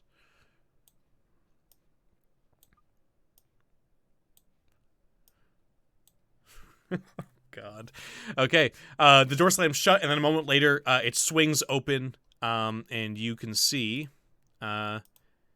these many men on the other side of the door, and you hear the clanking of more boots coming from up the hall. We got 1, 2, 3, 4, 5, 6. Excellent. Can you not see the other guy? Yeah, there's Yeah. Oh, I can't. Oh, 7. Yeah, no, I can't count. That's what it is. I can see him. I just can't count. I wasn't trying to tell you. I just want to make sure you. Yeah. What number is that? That's 34. Oh, no. Okay. Yeah. So it looks like these men that you see in front of you. It looks like most of them have. 1 second. Most of them are in sort of decent armor. They have what looks like yeah, they all have long swords. And that guy in the back looks better equipped too. He has like better armor, and he also has a sword and shield. So yeah. So yeah. In this, I'm imagining you're in the front there. Elmo's right next to you. I'll say Alan's there with you as well.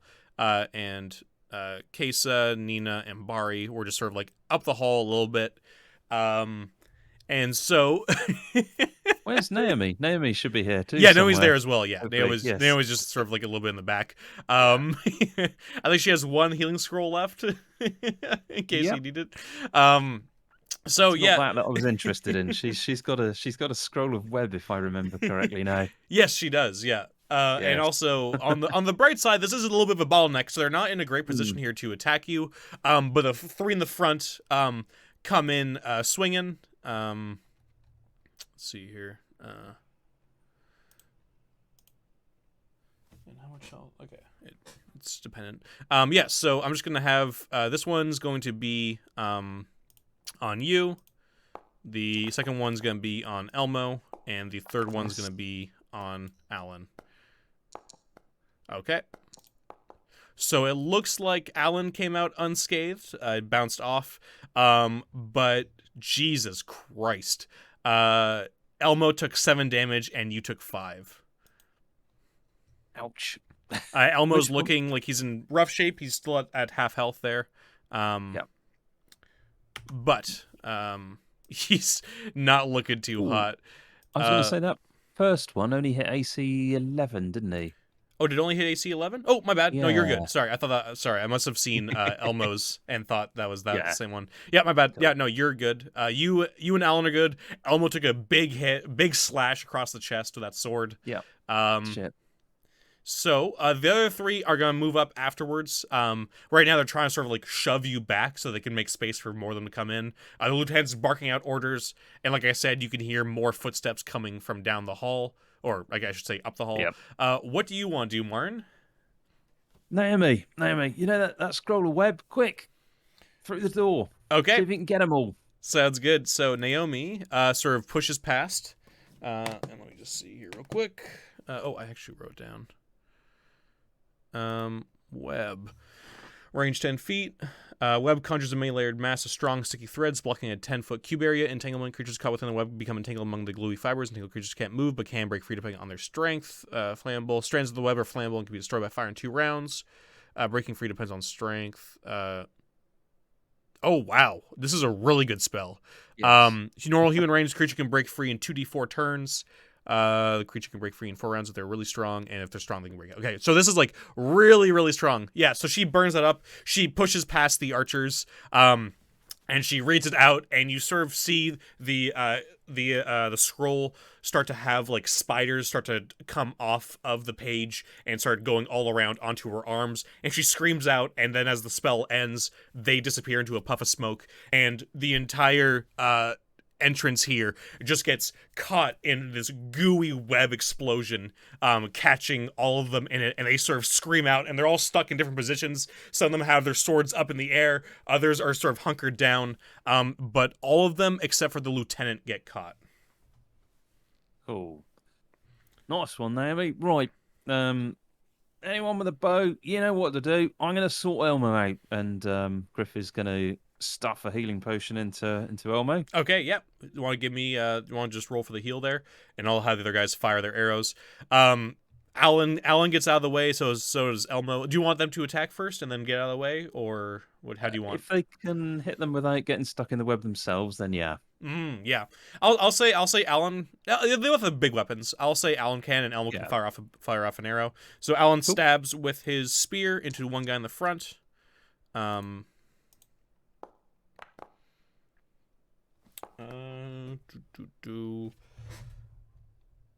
he's not able to hit, unfortunately. And I'll say Elmo fires off his bow before jumping out of the way. Cool. Also not able to hit, unfortunately. They are stuck, and there doesn't look like there's any way they're going to get through. Like, they're sort of backed up this whole area. And the lieutenant in the back is screaming out, "We're going to need some more backup now!" And I'll just have the others fire off. Nice. So that's 5 extra hit points for Elmo as well. Okay, perfect. Thank you. That one. Yeah. We're back to this. Back to nothing able to hit all. It was a great move with the the crap to hit and the monumentally brilliant damage. So that was just Bari, I believe. Yeah, and now it's Kesa, and then I'll also do Nina. Okay, well, Kesa could hit. Nina not so much. Kesa shoots one. He's just sort of stuck there with his neck sort of protruding, and she just shoots a bow straight into him. And he dies immediately from that. He's just in the front there, so I'll just kill him. His body just goes limp as he's sort of just bouncing a little bit up and down on the webs. So he's gone. And I think that's everybody on your side, if I'm not mistaken. Yeah. Yep. So what do you want to do, Martin? I guess actually it's their turn. They can't really do much from where they are, but you do see. I'll send these guys down. You do see 2 more, and then these guys. You do see 5 guys around the corner. Jesus. All with different weapons held out, and they start running down the hallway. So I think they should get webbed as well, shouldn't they? If they come into that area. If they go in there, yeah, they haven't done that yet. They've only just now, like for their turn, gone around the corner. They are intelligent beings. They're probably not going to run straight into it. And the lieutenant yells out, "They've been hit with magic. Don't touch that." But yeah, so now it's your turn, Martin. What do you want to do? Cool. So we are going to. Are these guys at the back? Are they reachable with bow and arrow? They are, yeah. Cool. So we're going to aim for them, and we're going to shoot off at those. Okay. Sounds good.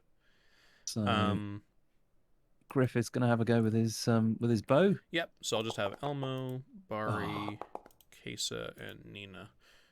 So and that's 10 hits. Bow. No.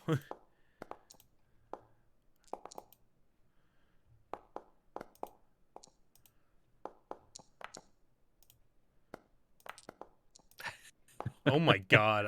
Oh my god! These rolls. They're terrible. Everybody's just sort of, I guess, blocked out. I guess is that Kesa? Okay, Kesa got a hit. Kesa takes down another one in the front there. Cool. But the rest cannot hit to save their lives. I guess a lot of the arrows are getting stuck in the webs. There's just so much of it in this small area. The lieutenant in behind the webs is sort of like ducked down as the arrows fly over his head and take down one guy. And you see the guy up at the top there sort of turns and points to people that you can't see and says, "You two, or you 3, you come here as well. We need help." God, how many are there? How long does web last? Web lasts for them. It's we'll see here. It says it takes this long to break out of it. Like it's so long, it's like not even gonna worry about the battle. 'Cause it says Yeah, 2d4 okay. turns, Yes. not even rounds. So it's like, All right. yeah. So either way, like this battle's it's not gonna matter unless they actually like get people to chop them Yeah. out of it, basically. Um, but right now they're kind of just stuck in it. Yeah. So we're going to keep the volley of arrows onto the ones that are far enough away, if Okay, at all possible. sounds good. Yeah, and the ones in the front are trying to break themselves out, but they are like Yeah. hopeless at it. And you see also the guy in the back says, "Also get Lareth. Maybe he can help with the magic." Ah, bugger. Okay. Honestly, this is not the worst position you could be in, at least with this hallway. It's not bad at all. Um, Yeah. okay. I was hoping Lareth was going to be off to the right somewhere, but He was, but this is a very loud engagement. So let's see here. So you just fired all everybody fired off their arrows. They're gonna keep moving down now. For just like their turn, and then it's gonna be you Yep. guys. I think I'm just gonna check here, see which ones have. There's so many dudes here.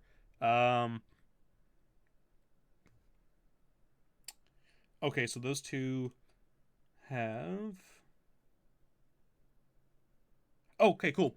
Yeah, so those these three guys are gonna fire off. They have actually like basically the equivalent of short bows. So they're gonna Yep. fire off their short bows, and the two lieutenants have long bows. So they're all gonna fire at you guys. Who actually? I guess you guys fired off first, and then Kesa, Nina, and Bari then would go the next round. So they're gonna fire off at Kesa, Nina, and Bari. Yep, makes So sense. I'm gonna have these two shots are on we'll say they're on Kesa. I hope these rolls are as good as ours. Yeah, right. Okay, so Ooh. one hit. Oh, and one damage. Oh wait a minute. No. That's and 6 damage. Kesa's not down, but she's knocked backwards as she only has 1 hit point left. She is not looking too hot at all, and she sort of backs away. So that's those two. Oh, and then Griff's going to say, you go to the side so you can see these guys stuck on the wall, but not the ones with the bows. And then this one's going to go for Nina. Oh, God. Oh, God. Okay, and Nina also gets hit for 6. Where were these rolls? Yes, so Nina's down. So both sisters are down to 1 hit point each from these shots. And then it's the two lieutenants who are going to fire off their bows. I guess this one, I guess these will both be at Bari. I'm gonna see what's Bari's AC. Bari's AC is 13. So Bari gets hit. Oh God, I think Bari's dead, guys. Oh no. Yeah. No. Bari goes down as these two arrows sink straight into his chest. But one thing with Bari, unlike the other characters who've been sort of lower level, he's a bit more of a seasoned warrior. And he's also he's been around enough. He's got a little bit of narrative plot armor to an extent. He will die in 1 round if he gets no healing here. So he just sort of drops down, bleeding out. As you can see, like he is, he is gonna be close to death here. He is close to death here. So that is their turns, and now it's back to you, Martin. So if you look at Griff, you can see the cogs whirring in his head. How is he going to get out of this one? So what he's going to do, he's going to say, Naomi, you still got that scroll of stinging cloud? Yeah, she says, yeah. Excellent. You see if you can fire it off down the corridor. Target those guys at the back if it'll reach. Okay. I'm going to heal Bari. All right. Let me see here. All right, so you'll heal Bari. I will try. Stinking cloud. I thought it was in here. That's a lovely combo with a web spell. Run away from that. The fuck? Where is it?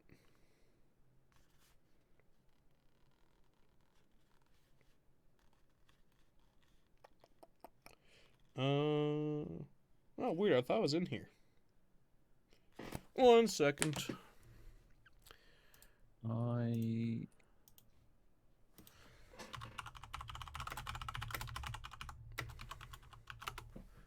Boop-a-doo. Which rule set are you going for? I was gonna say I thought it was an OSE, but it's not an OSE because I've been going off of the OSE spells for the most part. Yeah. No, that's cool. I'm looking to see if we can find AD&D because it should be basically the same. But yeah, of course 5e comes up first. of course it does. So I might just have to do a little bit of homebrew here, fellas. I've got it here if you want. Oh, you have it there? Perfect. Yeah, I bought the Wizards of the Coast thing when they when they re-released the first edition stuff. Perfect. All right, what does the spell do, Martin? So we're on cleric spells. So the description reads, come on. I know if I scroll any faster, I'm just going to shoot right past it. I think it's a second level magic user spell from memory. It is. Mending, shocking grasp, knock, levitate, rope tricks. Here we are, stinking cloud. So it is range 3 foot. Area of effect is 2 foot by 2 foot by 2 foot.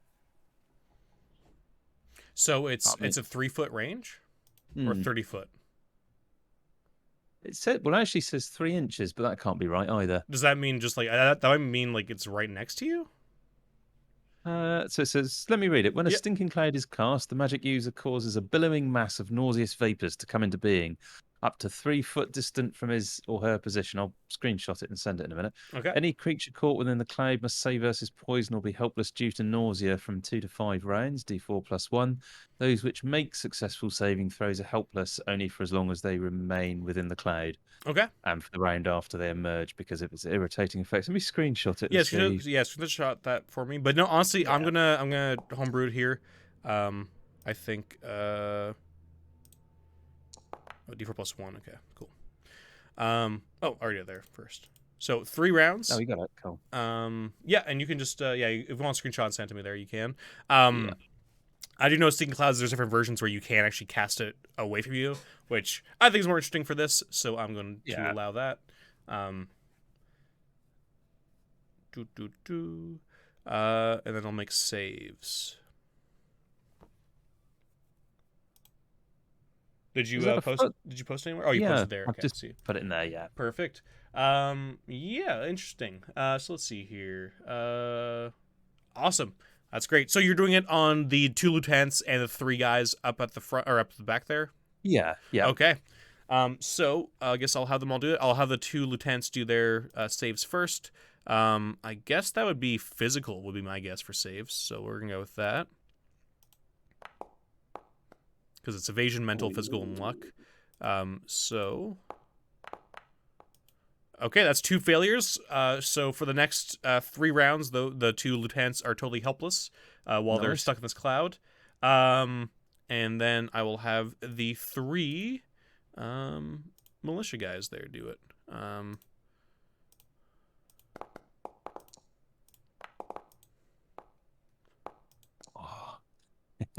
Oh my god. Okay. Well, at least the rolls are bad on their side too there for you, Martin. So all 5 of them start choking. One of them starts like puking up. It's a really horrible sight as these guys are webbed in front of you and the guys in the back there are just keeling over from nausea. Fuck yeah. That's perfect. You could have just let us in, but you wanted to do it the hard way. So the hard way it is. And you said you're going to try and tend to Bari? Yes, yeah. Okay, sounds good. So just give me give me a heal check. I believe the DC is 8 with the kit. So I don't know if you want to re-roll that you can. Yep. But this will be your re-roll for the combat. Yep. Oh no. It's the -1. Oh, that -1. Oh, rough. No, you're not able to do it, unfortunately. And Naomi's used up her turn doing the Stinking Cloud. Let's see here. That's that. And I guess Alan's gonna try and stab at a guy, and Elmo's gonna fire off an arrow. Would be my guess for what they're gonna do. Okay. He fires off. Nice. He hits. 5 damage. Yeah, that's another militiaman in the back there dead. Alan's going to stab into one of the guys on the web. Ooh, good hit, Alan. But not enough to kill that guy. Just stab him a little bit. Do you want the 2 sisters who are still alive? Do you want them to fire off arrows since they're not in any immediate danger of anybody Yeah, I attacking was them? going to say, yeah.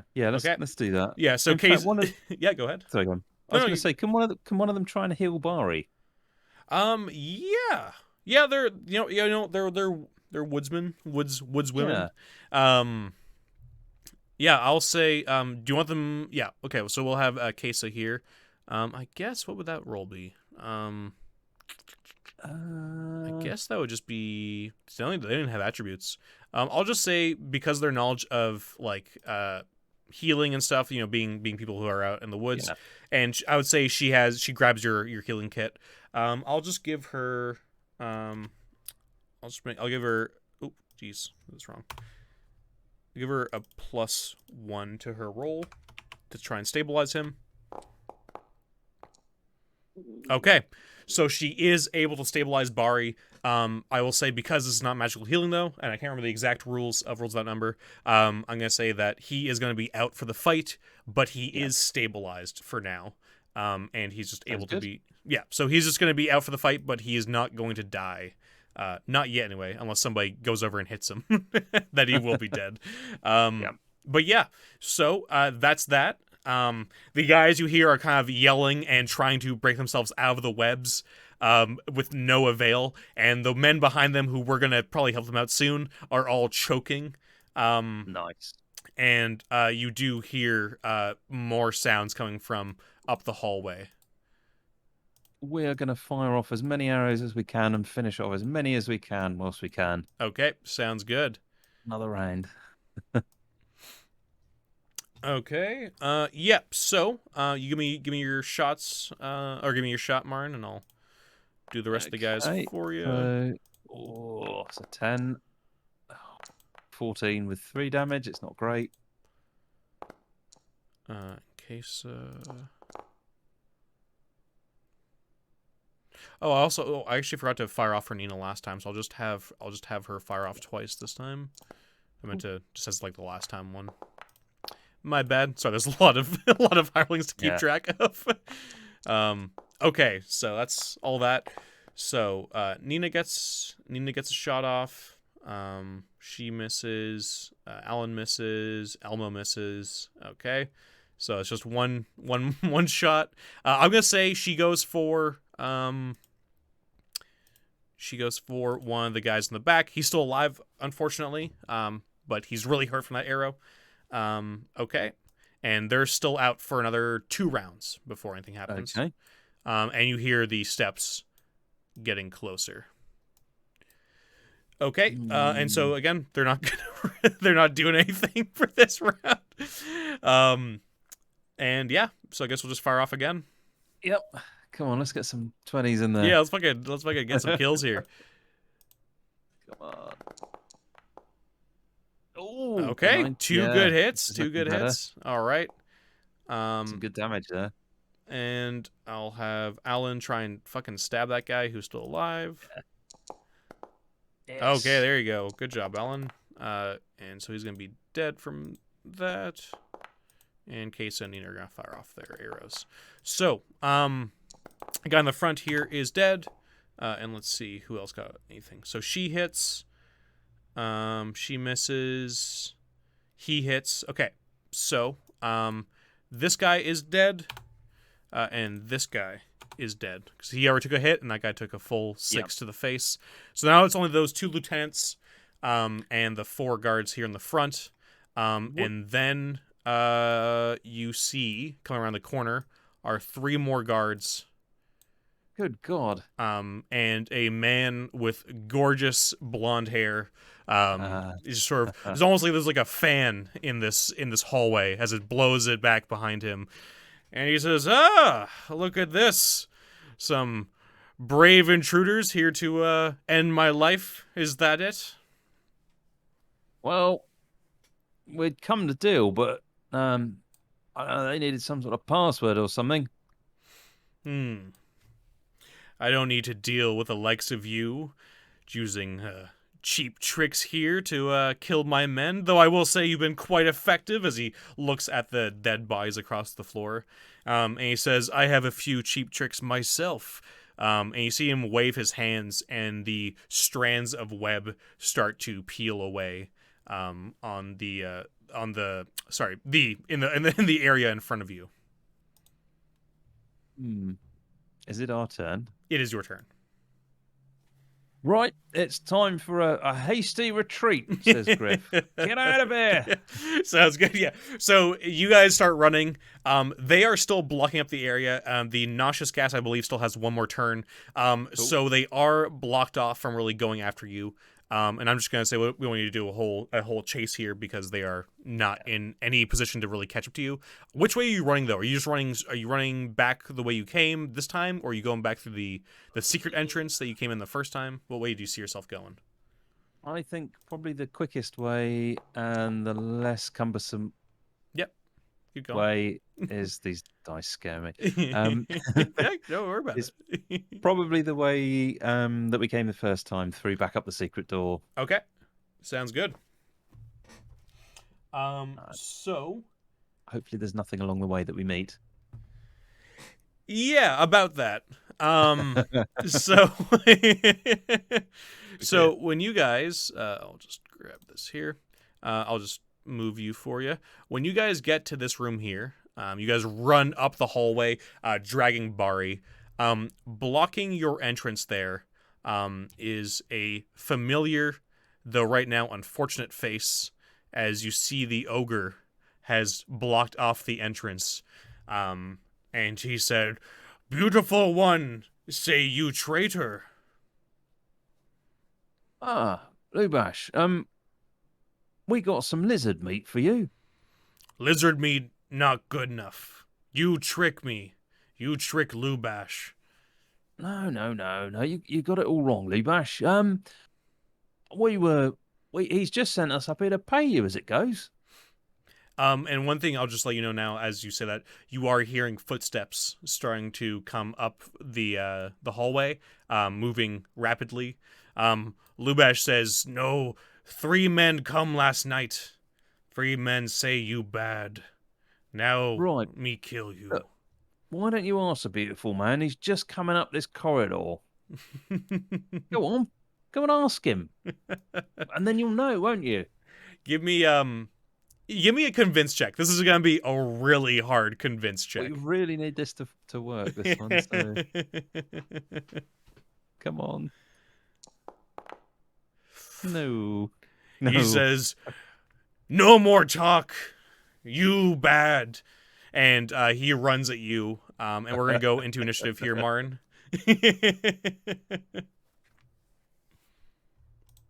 You remember what happened last time, though, don't you?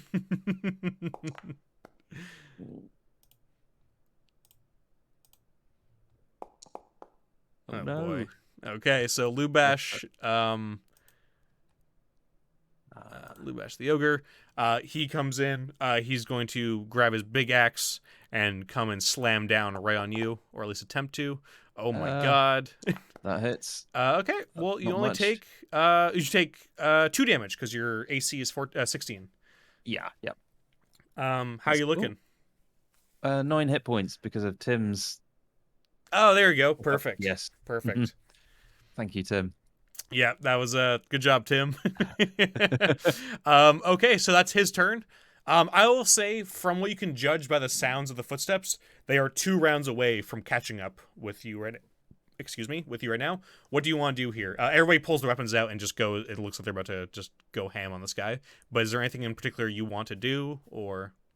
Yeah, so Griff's going to say, "Everybody, focus your effort on Lubash. I'm going to do something with this mob up here." And he's going to take the jar of oil, and he's literally just going to toss the whole thing right down the corridor to make a huge oily mess. Perfect. So, are you doing it right at the doorway over here, or would you throw it over at the corner? Where do you see yourself throwing it to? Kind of there, really, in the most constrained possible. Sounds good. Are you doing that just so that it's sort of slippery, or are you doing it to try and light it? What's your plan here? Is it? Not quite sure how much action he would get, but I mean, yeah, the idea would be to light it as soon as Light as possible, soon as whether possible. that's Yeah. this round or next round. Did you want Alan has a torch in his hand? Did you want Alan to toss his torch onto it for his round? Yep, Because that'll be his definitely. action. Okay, Yep. sounds good. Yeah, Sounds so good. you chuck it. I believe there's still 8 flasks worth of oil in there, if I'm not mistaken. Yeah, so it's a giant splash. Yeah, of just a bunch of oil. And then Alan runs over and throws his torch into it, and the fire just goes up. Yeah,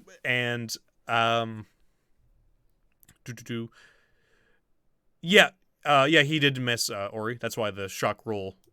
But the thing is, the shock is for AC 15 or less, and Marn has 16 AC. That's why. Oh shit, you're right. Sorry, it did 23 damage. My bad. I thought it was lower. I forgot he had a +7. Thank you, Ori. That's my bad. Yeah. Anyway.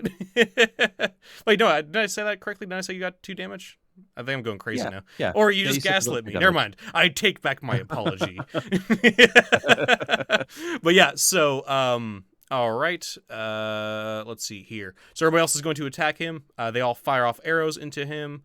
So we have Elmo who's going to use his war axe against him. But oh yes. We have nice hit there. She fires off her bow. Nina fires off the bow. Oh yeah, I must have just had a brain fart, or it's all with the shock thing. Okay, so they both miss. Oh wait, do they miss? 1 second, let me see. I think he has yeah, they do miss, unfortunately. But he does do a decent amount of damage with that axe. So Lubash is down to 16. All right. This is why I don't read chat during the game usually. Okay. So that's that turn. The fire is roaring. Lubash, now that you've made some distance, and he just got a big hit from Elmo, seeing him as the big threat, Lubash is going for Elmo. But let's see here, 17. What's Elmo's AC? Elmo's AC is 18. So it's just under. Does no shock because it's AC 15 or less. So Elmo is okay for now. That would have been 9 damage. That would not have been good. That would have been real bad. He would still be alive, but just barely. Okay, so that's his turn. And we are 1 round away from the group getting here, but there is that fire in their way. You've done a great job sort of holding them back a bit with the web thing cloud and now fire.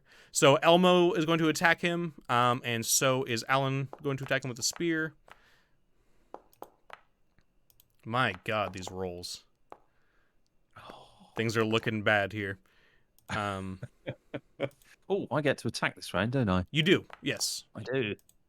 I'm not. No, that's a good shot. At least there's 1 shot there. Let's see. 32 hit points, but we'll have it. Fortunately, his AC's too high. That misses. That misses. That hits. Okay. So Lubash is still looking pretty good. Yeah, so give me your roll. Lubash, you wait. I don't know. We let you go. We let you heal yourself up, and this is how you repay us. And then he lets loose his. Probably doesn't hit. God. Does 15 hit? 15 does not hit. His AC is 16. Oh, man. It's just under. Yeah, it's really, really rough. Okay, so with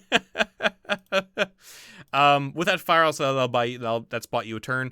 I'm going to say these 4 here have moved up there, and they're yelling. They see the fire. There's all this smoke filling up, and one of them says, "Oh, go get a blanket. We gotta put this out so we can get through it." Because like this pool of 8 flasks is probably about just wide enough that they can't really jump over it, and the fire's raging enough that it's not looking too good for them. So you probably have about 1 more turn for them. Or actually, no, you might have a little more time with that until they put the fire out to get over towards you. But in the meantime, shit's not looking too good over here. Lubash is going to go for Elmo once again with his big axe. And he swings at it again.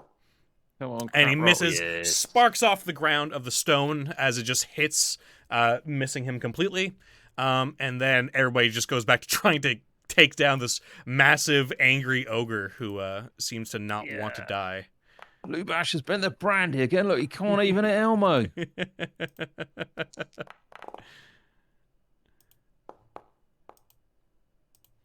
And he hasn't taken quite enough damage for a morale check just yet because of all the missed rolls. Alan's hit. Alan's does hit, I do believe, or one of them hit at least. Let's see here. Okay. Jeez. So that misses. That misses. You miss. Alan hits. And he misses. God damn, this is rough. Isn't it? This is real rough here. But he is trying to get chipped down a little bit here. I think one more hit, he might have to do a morale check. He's not looking too good. Okay. So you see them starting to... Oh, look. PT has donated 200 bits. Thank you, PT. So that's either 2 free rerolls or 1 full heal. I think... Can we reroll some of those combat rolls? Yep, absolutely. Which ones would you like to reroll? Let's go for me and Elmo because of the modifiers. So Okay, it's not matching sounds good. anyway at all. Yeah, so you reroll, and I'll have Elmo reroll his. Yeah. Thank you, PT. Yes, no, thank you. Oh, I missed. Oh, God. Does Elmo hit? No. Oh, Just man. under. The 16 AC is killing. You guys have gotten so many 15s. Oh, no. All right, yeah, it's all just sort of biting into him, but he's just able to take it. It's unfortunate. Elmo would have done 11 damage. I'm sure he'd be... Yeah, he would not be good. Dead. He would not be good. Okay, so with that, it's all you guys. Did Lubash, did I already have him swing before? No, I didn't. Okay. No. So Lubash is once again going for that axe swing, and it looks like the guys behind you have used their turn to actually get the fire down enough to go next round. So they won't be here this round, but that fire has been covered enough. And did that hit? That did hit.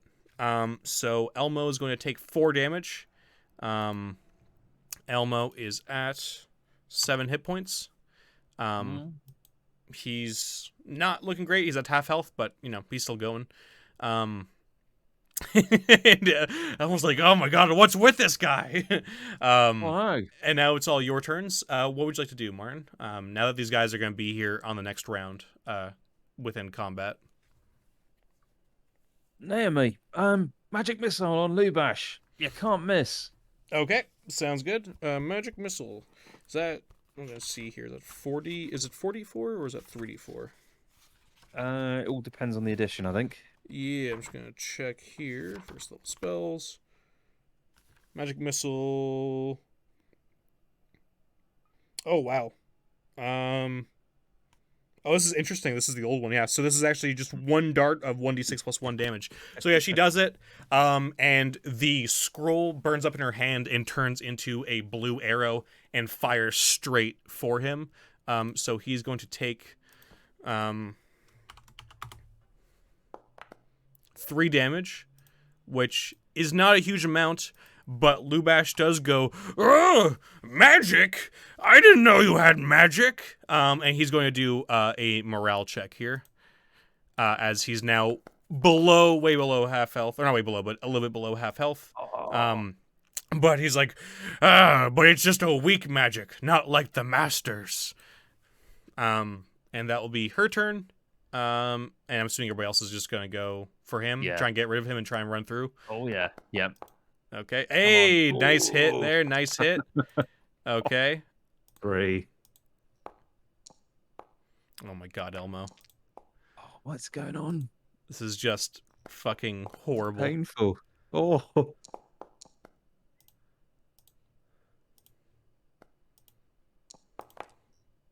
Yes. There we go. There we I go. want another. There we go. There you go. Ori gave you 100 for a reroll. Thank you. Thank you so much, Ori. I missed, I think. Oh, you want a new morale roll there? He might die here. We'll see. Let's see. That's 4 damage. It's 4 damage. That's another. Oh wait, no. Wait, where's your roll? There it is. 3 damage. How much health do you have left? I think that might be enough to kill him. Let's see. Lubash. He's still up, but that's absolutely Ori's saying new morale roll for the roll. Do you want to use it for that? Do you want to use it for that, Martin? Yeah. Okay. Yeah. All right. He's gonna do another morale roll get all right with that, Ori. Oh. But he has taken enough damage. It is added on top of that, so 8, and also I think with all that damage there is the modifier. I'm gonna say that he only needed a 10. Is that 2? Definitely fails that. You guys have heard him enough that he sort of. Yeah, I forgot that it adds on the more he gets hurt as well. So he screams out after those hits as you slice into him, stab him a few more times. He's bleeding again once profusely, and he starts running down the hall away from you back towards his chamber. And I'm assuming you guys just start booking it. After in the same direction. Yeah, so you guys keep running. The 4 guys finish off the fire and they start chasing after you as well. And I'm gonna say it's because of the hallways. It's kind of hard for both of you guys to fight each other. But you guys are able to get up the stairs. Did you or anybody or order anybody? Sorry, did you want to order anybody to take a round to fire and kill Lubash, or do you want to let him keep running away? No, I think we need to put as much distance between. Okay. We could probably get him another time, right? Sounds good. I think we're going to put as much distance as we can from these other guys. Not a problem. And we've got at all. no idea what Lareth can do, so we don't really want to find out. We've got 2 archers with 1 hit point each, and Bari's kind of being dragged. It's not good. Yeah, not a problem at all. I'm going to say because you guys are sort of just ahead of them just a little bit as they're running in, you guys are able to keep pace until you go up the stairs, get back up to the Moathouse where Berg and Lee are. And the 4 men running up, now that they're not really being followed by anybody else, they see the size of your group. And they sort of get their spears up, or their swords up, rather, and their shields, and they back off down, going, "We need to get Lareth. Go get Lareth. We need to bring him back up here." And they run off down the stairs, back the way they came. Sort of like doing like a a small retreat away from you guys. But yeah. What do you want to do here, Marn? Are you gonna try and get out of here before you see any more people? Yes, we are. Sounds good. Yeah. So everybody just you guys put Bari on the back of one of the horses. Everybody gets onto those horses as well, and you all ride the hell out of there. Lee's saying, "What the hell happened? What happened down there?" Quick! Just ride off. We can deal with this in a minute. Yep, sounds good. Yep, so you guys just ride off out of the Moathouse, and down onto the road and head back to Hommlet, and that's where we'll leave off for tonight.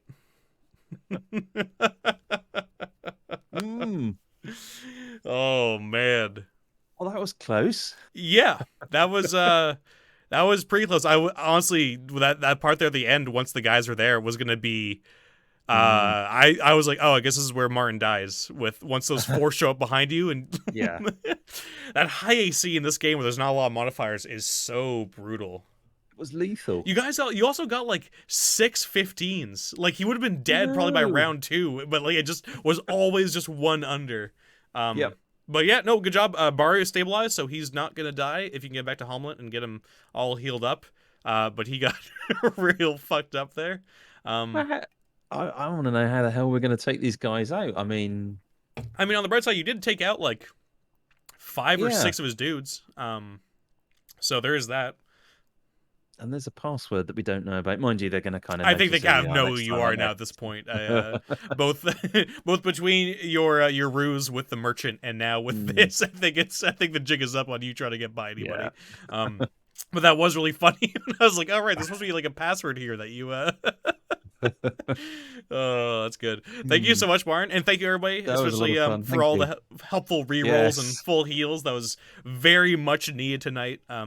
Thank you, Ori, PT, and Tim. Yeah. Oh man. And yeah, we'll see you guys next week when we pick this up again, and hopefully not die. Hopefully not die. Yeah. No, thank you so much. All right, bye guys. Great stuff. Cheers, guys.